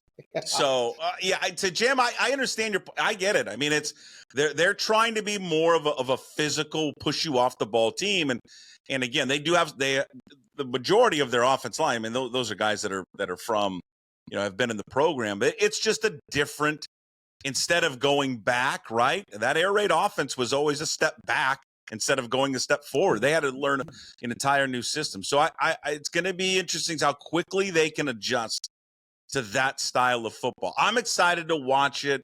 I love throwing the ball all around the place, but I also think there's nothing, and Paul knows this because he played at the highest level and he was on defense. So there's nothing more demoralizing to a defense when you can just run it down their throat and continue to do it over and over and over and over again. And Jim, you brought up the point, and I agree. When the weather's crappy over there and it's cold, and it's something to be physical with another team and be able to kind of push them around rather than, hey, it's 3rd and 1 and we're going 5 wide and throwing a bubble screen. It also shortens the game, Puck. It also makes the game go faster, keeps the clock going. Absolutely. So you get out of there after 3.5 hours. And Paul, for Jim and I, that's why we're betting the under in every game. Cougs under season. This year is a good play. It's a great play. The Cougs under this year, great play. I agree. Jim, what do you like? Do you like the Cougs minus the 13.5 Saturday night against the Vandals? That's the first time I've heard the line. Yeah, I would take the Cougs giving 2 touchdowns. I don't know. What? Vandals scare me. When was the last time we were only favored by 13.5 over Idaho? Usually it's in the 20s. I don't know. It was last time we barely beat them. Okay. Henley pick on the goal line. We won by 7. Just remember that. Sure. All right, let me change the subject. I can't believe I'm changing the subject from point spreads and gambling. Great. But I can't wait to hear where this goes. I want to know about our quarterback situation. Because is it better suited, this new running style we're going to have, to go with Duggar or the other kid from Rutgers than it is to go with Zevi? I don't think it's a given that Zevi takes the first snap Saturday night, by the way, Paul. I'm with Jason on this one. They're going to have packages for both. So think of Mateer and Ward, okay? So, or you can go back and go old school. Think of Ricky Turner, Clee Casper. Think of having a true runner with a passing package and kind of a passer with a running package. They're going to have both. They're going to see which one works. And so if they're able to attack them running the ball with a Duggar type, and they can attack the outside and they're gashing them running the ball, they're going to continue that. So they're going to have I'm telling you, they may play 4 quarterbacks. Wouldn't surprise me. I could see, and Rodgers can throw the ball, and he's a big old 6'5" guy. All 4 of those guys, I could see them have packages for all of them. And if somebody is in a zone and they're very effective, they're going to keep that hand going. They're going to play the guy with a hot hand. Rodgers doesn't care. He just wants to win. And whoever's going to give him the best chance to win, that guy's going to play. Period. Moving forward, that's all that counts. That all that matters for this staff is who's got the hot hand and they're going to play. Period. Jim? I know you don't like hearing that, but that's kind of the nature of this. No, I don't know. No, I don't mind hearing that. I mean, if we go, 12-0 with doing, 4 quarterbacks, I'm fine with that. And if we cover most of those games, then I'd be even happier. But yeah, to me going in, and I'm not aware of the situation over there, but I thought Zevi looked good enough in the Holiday Bowl that it's his job to lose. And yet with the change in philosophy, maybe it's losable for him since I assume he's probably the best passer of the 4. Well, it just seems it would – the fact that they didn't announce it, and they didn't announce any position, I guess. Everyone that's covered it, from Greg Woods for the spokesman and Jamie Vinnick of Coug fan, have just said, hey, listen, he looks like he's won the job. But you don't know. He's not a runner like those other guys are. I mean, he's not. I mean, that's not his style. That's not his fave. But he's not like Duggar. If you watch highlights of Duggar, and again, there's only one game. He played in one game, that was it. Or even Shepard. So he's not like that. And Jackson Potter's not a runner.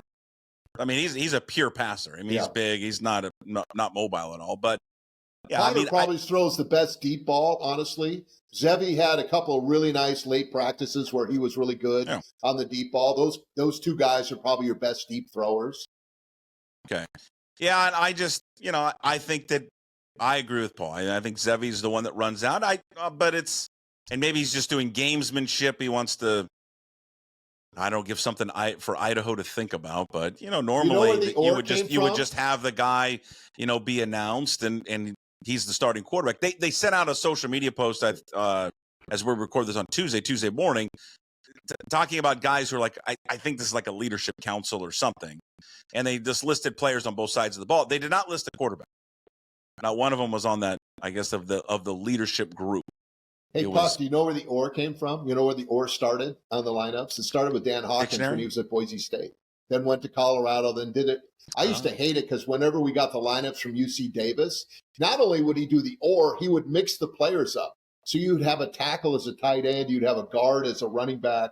He would move guys all over the place. So we had to go back to the last game and find the opening lineups, and then we'd have to go and put the players. It was just an ass pain. And so that's where the OR thing came from, and he would really mess it up. So at least Rodgers has kind of kept it somewhat coherent, with some of the players kind of in order, but that's where the OR started. Okay, well, what does that tell you? What does that tell you about Jimmy Rodgers? When I saw that depth chart yesterday, I'm going, yeah, really, Coach? Come on, man. It's one thing to have a couple positions where you go OR, and Harbaugh did it too. Well, usually those positions, it's because the competition's so tight. This thing is like he just threw a bunch of ORs out there, and the 4th guy that's an OR, he's not going to play. And so I just wonder, is he being paranoid? Is he being like a gamesmanship guy? What is it? You know what I like? I like when a coach doesn't have any ORs. And you know what? Whoever we're playing, this is who's starting at this position. This is who's playing, and we're going to kick your ass with that kid, okay? What's with all this or bullshit? I'm just like, fuck screwing that. with him. I mean, Oh, there we go. He already hates our. You know what? On the regular podcast, I don't get that fired up about the Seahawks and Mariners, but this is my fucking team. Okay, Stop I'm going to swearing. bring the F's out. Stop I love the Cougs. Swearing. Okay, all right. Stop. I'm sorry. But I love the Cougs so much, and I'm like, how many what the hell are you times doing? do I need to tell you to stop swearing? I'm sorry. I apologize. I apologize to a clean streak and Brad Brotherton at Buick They're not GMC. a part of this, so they're not a part of this. Well, anyway, so I want to give him a little bonus time. Got 15 sponsors. Where did that come from? Because okay, so am I wrong? So get him a NASCAR shirt. Should I be okay without the F words? Should I be okay with all these or on the depth chart? Why? You don't know any of them, so why does it matter? No, you don't know any of the players. So are you bent out of shape because it says don't make it about me. You don't know one him. single. Make it about him, not me. I mean, how did you feel about all those ors? I don't care. Whatever. Yeah, you Whatever. did. You had some sort of feeling about it. I think it's great. I love the gamesmanship. Didn't you think it was of weird? I think it's funny. It's Idaho, man. They're 8 miles away. You don't think they have people walking across, checking out the lineups? You don't think they've had people at the spring game? He's going to write He's going to write a column. Paul is going to write a column just slamming the new coach immediately for this. And then they're going to fire him as a can you admit that it was writer. weird? Was it weird? Again. Was it a little weird? It's he's just doing gamesmanship against It's the first game. He's just playing with Idaho. It's all he's doing, man. They do that. Play our hand close to the vest here against those Vandies. Well, you're going to come next week when the Vandals, play them tight or God please doesn't happen that they pull off an upset. You're going to be like, oh. I'm telling you right now, Idaho's good. I mean, it's gonna. I just don't know enough. If Eck was there, I'd be really nervous. He's in New Mexico, and he took a lot of players with him. They lost a lot of guys. By the way, Joshua Woods, their starting quarterback, originally committed. He's out of Tacoma to Eastern. Then a last-minute deal. Fresno State came in. He went to Fresno State, played for them last year. Then he transferred to Idaho. That's Victor Woods' son. Remember Victor Woods from the Alamo Bowl? Sure. Yeah, he was the hero. That's his son. He's going to be the starting quarterback at the University of Idaho when they play the Cougs on Saturday. How about that? So Victor Woods was sensational in Hawaii. He was outstanding. I think he was the MVP of the goofy Aloha Bowl when they almost got in a fight with the entire Houston team at the end of that game. Tim Rosenbaum, all those guys. Okay, a couple of more things before we wrap up. Home schedule. Paul, you first. I mean, it's just not good minus the Apple Cup and Oregon State. And God bless them. They're trying to do everything in their power to get people to come over. But, man, if you're asking fans to come over and you look at that home schedule, you're like, what am I coming over to watch? It's going to be a tough one. I mean, it's going to be tough for fans. I mean, the road schedule is good. I mean, Ole Miss and Virginia, and that's going to be fun for the Cougs that want to travel. But the home games, that's something left to be desired. 2 years ago, the lovely Traitorous 10 blew this conference up. Okay, it takes usually 5 to 6 years to put together a legitimate conference, non-conference schedule. When you go from losing 9 games plus your non-conference, in most cases, there were a couple of non-conference games that were already set for Washington State and Oregon State, and you have to go and reboot pretty much 9 or 10 games in a season. And they were able to do what they did, at least for the first year. And then lovely Gloria from the Mountain West Conference wanted to bone both Oregon State and Washington State and charge them 3-4 times more, for each one of those schools. And they had to go out and put a schedule together that they did. And they're barnstorming. The Cougs are barnstorming all over the United States this year to try to play a football game. And football teams all over the place. They're playing every single conference. They're playing one team in every single conference but the Big 12 this year. The home schedule is what you get, okay? And if you want to moan and bitch about that, go ahead. Feel free. But you cannot blame that school for trying to put together and hang in there after they got absolutely crushed 2 years ago by that Traitorous 10 schools. You want to blame anybody, you blame those schools for blowing up this league. I'm not blaming Washington State. I don't want to hear any bitching about the home schedule because of what happened. Wait, you just said if you want to bitch and moan about it, go ahead. And then you said you don't want to hear anything. I don't care. I'm still going to go to the one game I can go to because I understand that. But I'm going to Oregon State. So don't do that. That's not cool That's not fair, and I don't agree with it. Well, first of all, it is fair to ask it. It's not a good home schedule, and you're asking. It's not a good home schedule, but what are you going to do when you get crushed and you were thrown underneath the bus and left in the freaking ditch to die? Okay. First of all, Paul, I'm over blaming them for what we're at. Why does Oregon State have Cal, Fresno State, Houston, and Wake Forest at home? I like the Wake Forest thing. We should have every single Cougar fan Cal? drive down there and support that. There were better opponents out there when he runs out of the tunnel. There are better opponents out there. Well, there are. I think it's a fair thing to ask. You have the same scheduling guy helping you with the schedule. And the way that it's really hard to line those schedules up because everybody else was booked, Puck. You got the best that you could get, dude. Well, didn't Oregon State run into the same thing as them? Yeah, and they were able to line up. They were a little bit more aggressive on that front. So why are you going to make fun of a crappy schedule at home when starting in 2026 you got a new conference? It sounds like the host is bitching and moaning, Paul, by the way. I know. Yeah. Well, I don't agree with it. And again, we can't do anything about it. There's nothing we can do about this thing. Look forward to 2026 when we got a new conference. Okay? It's a crappy schedule at home. It is what it is, but we're still here. We're still surviving, and we get to look forward to a new year. So let's focus on that. Hey, Jim, how many people? I love you so much, Paul. How many people? So much. November 15th against Louisiana Tech. How many people are rolling in there for that? Well, I appreciate what we're trying to do with the game day experience and trying to, encourage fans to come. Now, the number one game day experience that they still haven't announced yet, maybe because they're not going to do it, is to serve beer. And they have a beer hearing on the 13th of September with the Liquor Control Board. Okay, well, the season starts this Saturday. I know. So there'll be no beer for Idaho. There's going to be no beer for San Diego State. Yeah. So the first two games, probably no beer.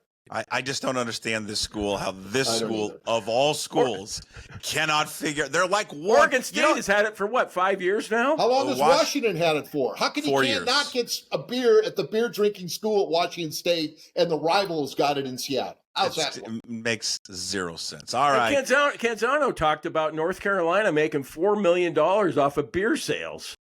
Yeah. So what do you think we'd be making off of that? There's a lot of money out there. They're leaving a lot of money there on the table. Yeah, all right, we got to wrap.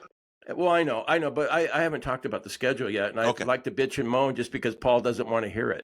Actually, I'm not going to bitch and moan about the home schedule, but you have to admit, Paul, that we're used to watching USC and UCLA come to Pullman, and, we're getting Toledo and Louisiana Tech instead.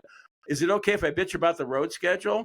Outside of Ole Miss, and I love Ole Miss in Virginia, and we're talking about driving from Bend back to Oxford and watching the game, so I'm fired up about that, maybe even going on to Virginia. But there's no way in hell we should be playing at North Texas and at James Madison. Those are two schools that should be coming to Pullman, and we shouldn't be going to their place to play, especially James Madison in November. It's who you could get, big guy. It's who they could get, man. It's all they could get. It's what they could get. I think it makes up, though. They got three great road games, and unfortunately, it's like all in a row. I know they got to bye, but Colorado State, Fort Collins is awesome, and then at Ole Miss, and then Virginia. All right, so we're talking schedule. Let's go predictions. Jim, what do you think? What do you think they end up with? Oh, man. Well, because even though I'm bitching about the schedule, at least, it's not appealing opponent-wise if you're going to go to the games, some of them, but it sure looks like it's workable for the record. I'll say we're 7-5, something like that. I don't think it's going to be some sort of, we might make the playoffs this year, but I think it's going to be a good step forward, and we're going to like watching what we're seeing. And 7-5 sounds about right to me. Paul Sorensen. Yeah, you know what? I don't really agree with Jim Moore that often, but I'm agreeing with Jim Moore on that deal. 7-5 travel schedule. The three East Coast trips are tough. You've got to go back. It was a James Madison, Virginia, and Ole Miss. That's tough. But I think 7-5 is a legit schedule. Huskies coming into Pullman's going to be a barn burner as well. But I think they can take care of businesses, and if they can knock off one of those teams, take care of Virginia or James Madison, I think 8 wins is not out of play. But I'm going to go with 7-5, and I'm going to agree with Jim.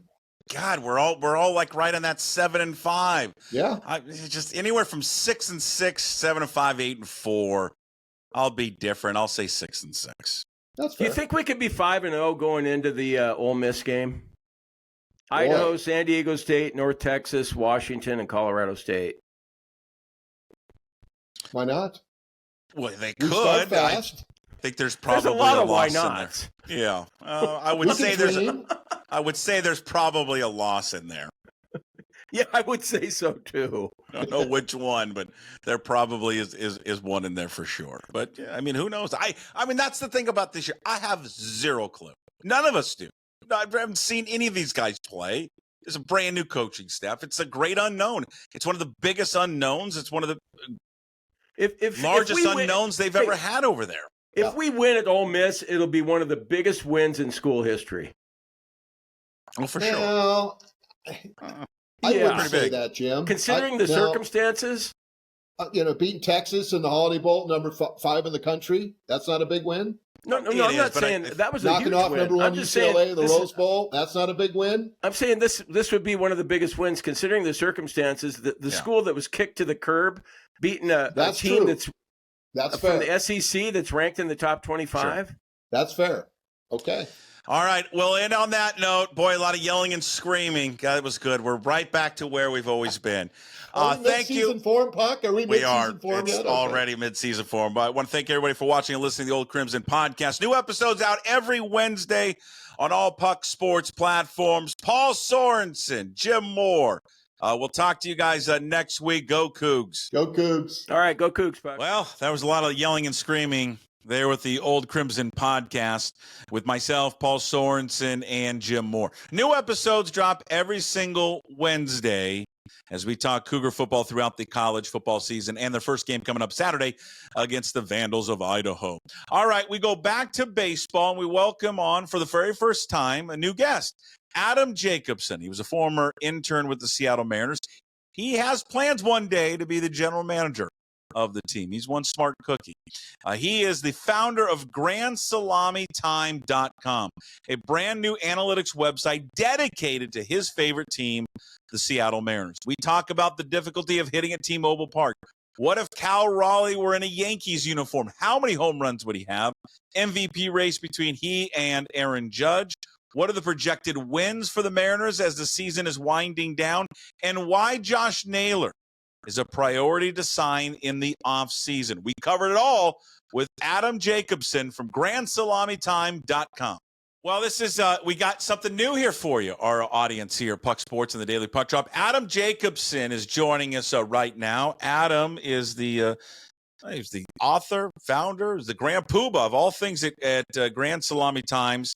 And GrandSalamiTimes.com is the website. It's a website dedicated to just baseball, Mariners, analytics of baseball. You can follow Adam on Twitter or X. We always say Twitter, X, social media at Air Jacobsen too. And we're happy to have Adam on. He's been sending me articles that he's been writing here for the last few months, and excited to have him on the Daily Puck Drop. Adam, welcome to the show. How are you, man? Yeah, I'm doing great. Thanks for having me. So basically, yeah, I was an intern for the Seattle Mariners back in 2013. So that's kind of where I got started. But I've always been a lifelong Mariner fan. And, recently, over the last years, I've kind of noticed all the articles are kind of clickbait type news. And I wanted something a little bit more in depth. So that's kind of where I started with Grand Salami Time. Yeah, and so I want you to go more into that. How did it come about? How long has it been up and running? How can Mariner fans get involved with your work there at GrandSalamiTime.com? Yeah, so I've actually only had the website up for 9 weeks now or so, and it's gotten decent reception. I have I think at this point 15,000 total unique viewers over that time, and It's only growing. A lot of that's from the Reddit crowd. The subreddit for the Seattle Mariners is amazing on there. And for the most part, you could follow me on Instagram or Twitter. It's Grand Salami Time.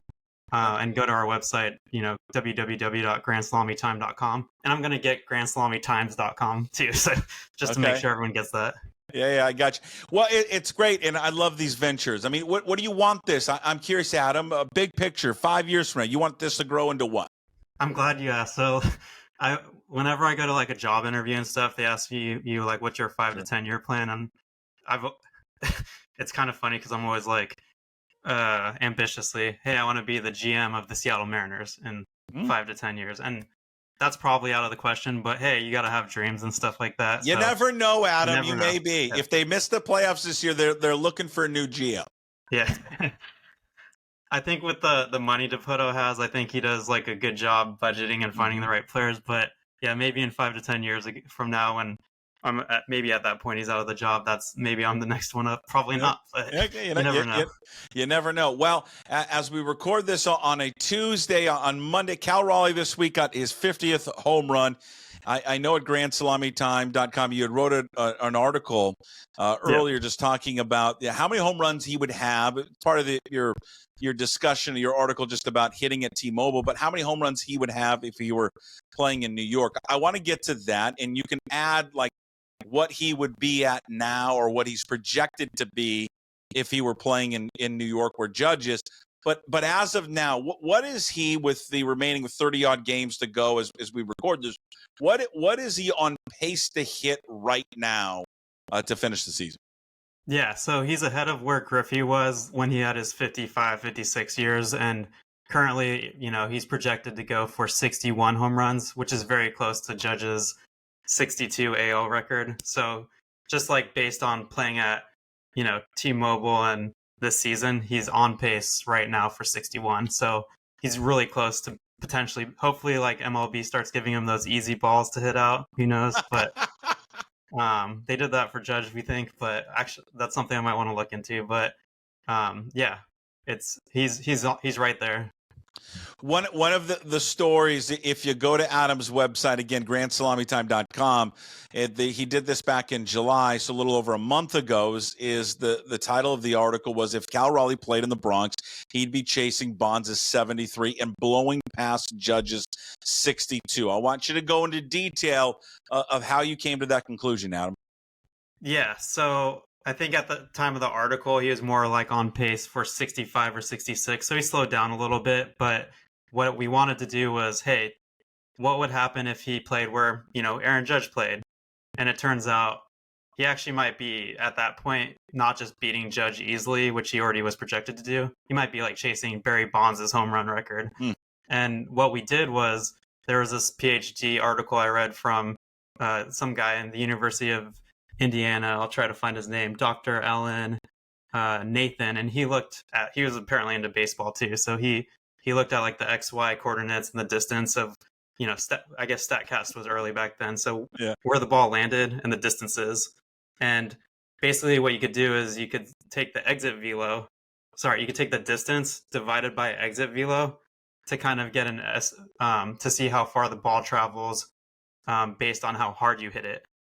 And then you look at each launch angle tier to kind of get good projections for each launch angle. So if the ball hits 20 to 25 degrees, and this is very detailed, I'm sorry, but no, it's good. Go into the details of it. Yeah. The data made a lot of sense. Like we saw it when I did that, or we did the analysis that he did back in 2009. We saw the balls in Colorado traveling 9 to 10% further.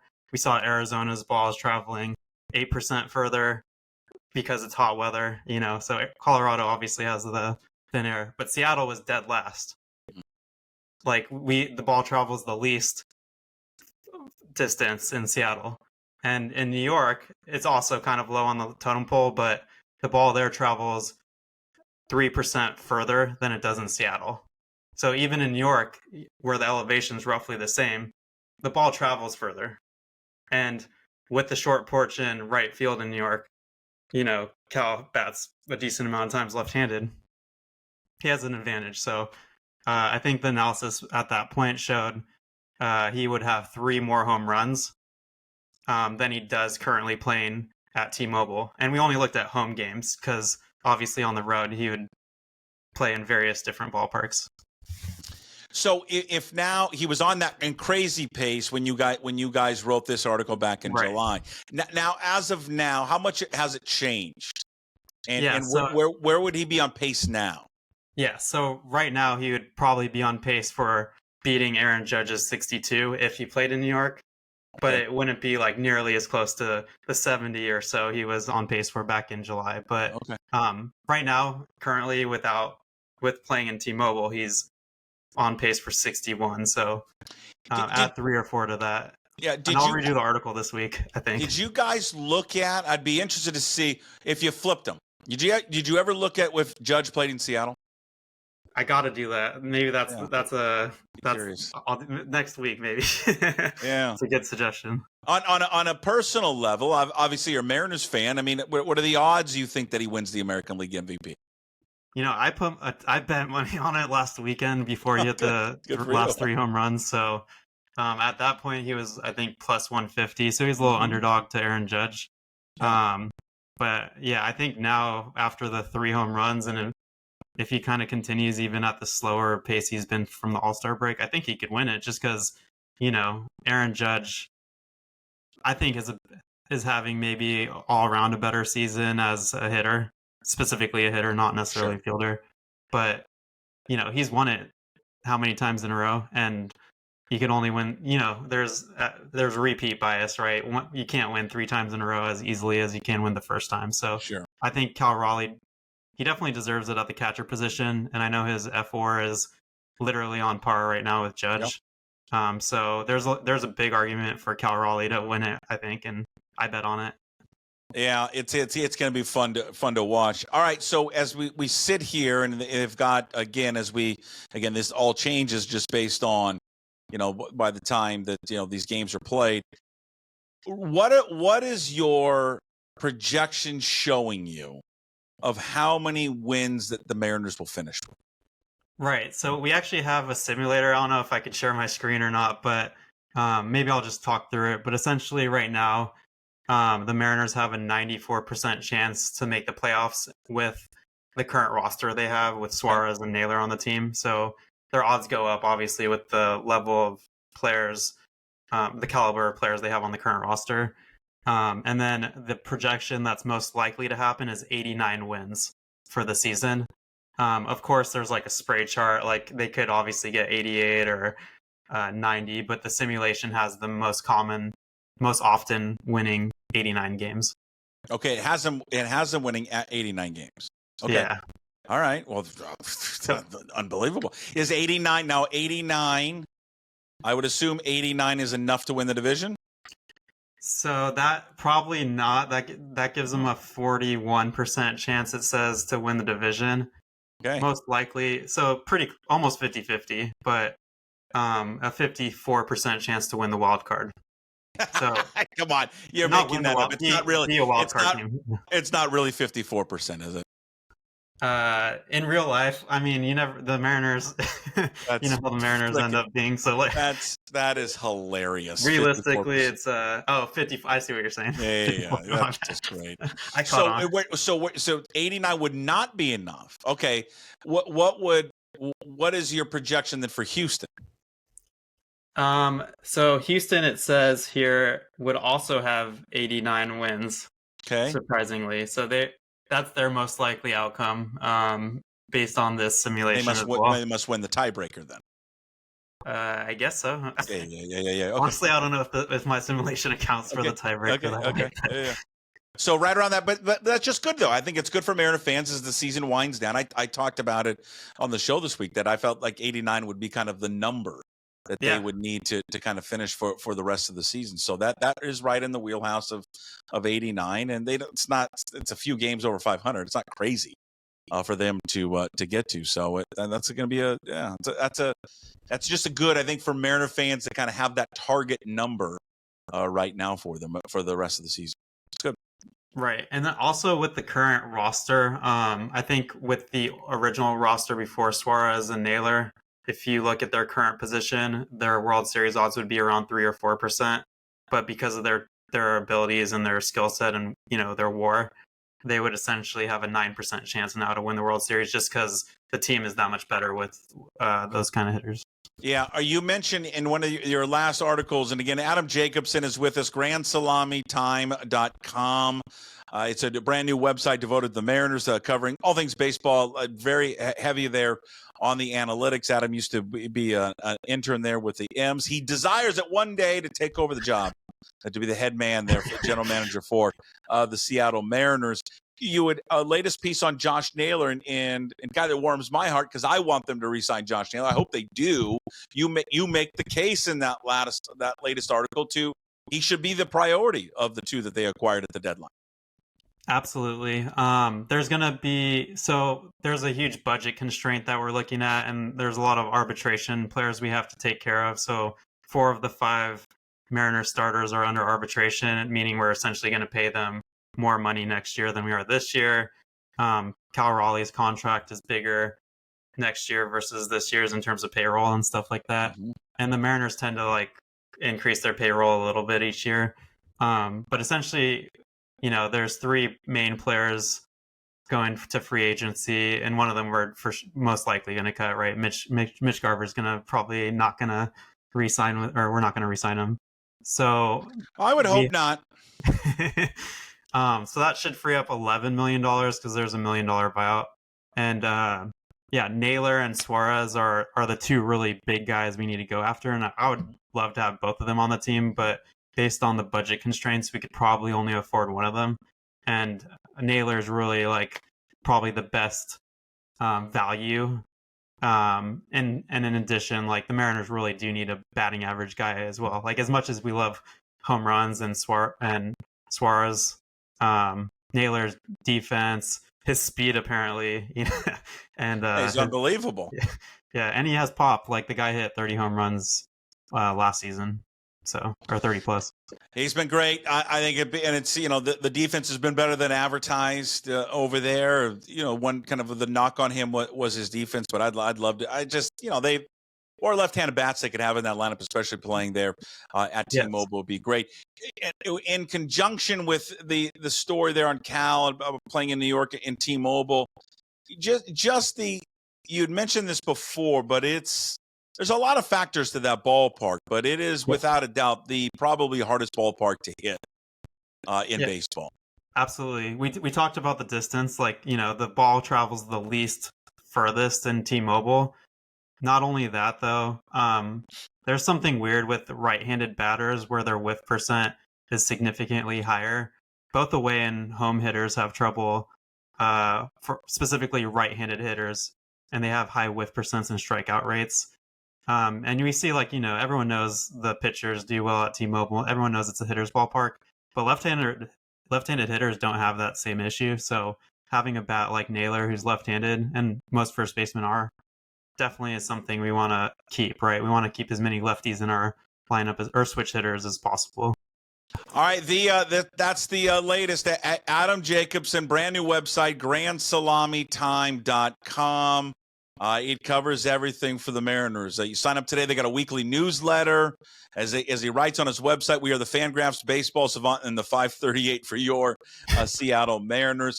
More information for those who want to sign up, Adam, and get involved. Go to GrandSalamiTime.com. There's a subscribe button. What else should they know about the website? Just go through it. I'm going to have a new video game, kind of Legends video game, where you could pick the top players, Ichiro, Griffey, you name it, all old players, Buhner, not that old, Alvin Davis, those types of players, and see what kind of their record would be if they formed a team in today's game, and would they win the World Series in a simulation. So I'm going to try to put that out later this week or next week. I think it'll be a quick, simple thing, but it's not a real full-on game, but check it out, maybe. Yep. Yeah. GrandSalamiTime.com. Again, Adam Jacobsen, future general manager of your Seattle Mariners. Adam, thank you for the time. Appreciate it. Yeah, I appreciate it. Thanks for having me on. Thank you to everyone for joining the show here on a Wednesday for the Daily Puck Drop. Of course, Jim Moore, the go-to guy who joins us every Monday, Wednesday, and Fridays. The Old Crimson Podcast with myself and Jim. And, of course, we bring our old friend Paul Sorensen back. MLB Insider Ryan Divish of the Seattle Times. And it was great to have Adam Jacobsen on. Check out GrandSalamiTime.com. It's a must-read and a must-follow if you are a Mariners fan, especially siding on that analytics side. Before we go and wrap up Wednesday's edition, just a reminder, we are not here Thursday or Friday or Monday. because it's Labor Day. We're taking it off, gearing up for the start of the football season. But, of course, we end every single show with Hey, What the Puck, which is brought to you by Restoration One of North Seattle. Your restoration company lets you avoid the stress of water, fire, and mold damage with their property restoration services. Locally owned and operated. Make them your first call when those damages affect your residential or commercial property. 206-817-8917 or visit them online at restoration1.com. North Seattle franchise. Well, thank you to everyone that has been on this journey here for the past 18 months. We're getting close to completing our second baseball season and now embarking on our second football season here at Puck Sports. Year number 2 has been met with new challenges, but this happens when you're starting your own business. But we continue to move forward and find lots of success. I'll continue to throw out as many ideas, new shows as possible. We'll see what sticks. The idea of this format was always to try new things. Sometimes they work and sometimes they don't. However, the one constant throughout this entire process has been you, the audience. Thank you for your continued support. I look forward to seeing what the future holds. Again, as always, thank you for watching and listening. As always, thank you for watching and listening to today's show. It's a little bit different. Thank you to all of our sponsors. As always, Limback Lumber, A Clean Streak, Brotherton Cadillac, Chalet Bowl, Georgetown Brewery. Check out their new tavern beer, especially for this Labor Day, georgetownbeer.com, and, of course, Restoration One. Wednesday's Daily Puck Drop, find it up on YouTube. Please subscribe to the channel. Also find the Daily Puck Drop on whatever your favorite podcast platform is. And you can find everything up at pucksports.com. Please sign up to become a member of the Pucks Posse. $5 a month. You support all the free content. In addition, you get bonus shows like our baseball coverage with Ryan Divish, KJ Arntz with Mitch on Thursdays. And, of course, we now produce the Garage with Gas Take 5 podcast, which you can find new episodes every single Monday on YouTube and all podcast platforms. And a great new fall football schedule coming. Michael Sean Dugar. Of course, the Old Crimson podcast. Danny Kelly from The Ringer. Mike Garofolo from the NFL Network. Bob Condotta of the Seattle Times. We got Troy Wins, our handicapper, back with us. John Canzano talking college football as he always does. So, and lots more. We will continue to give you the best coverage of baseball and football and all Seattle local sports. Appreciate it as always. We will see you on Tuesday. It's a long break. As always, promise to be better. No shoes, no ties. Would anybody like to smoke some pot? Yeah. I was born to love you. I was born to lick your face. I was born to rub you. But you were born to rub me first. What do you need my address for? We'd like to send out a mailer. Mother of mercy, I don't speak Japanese!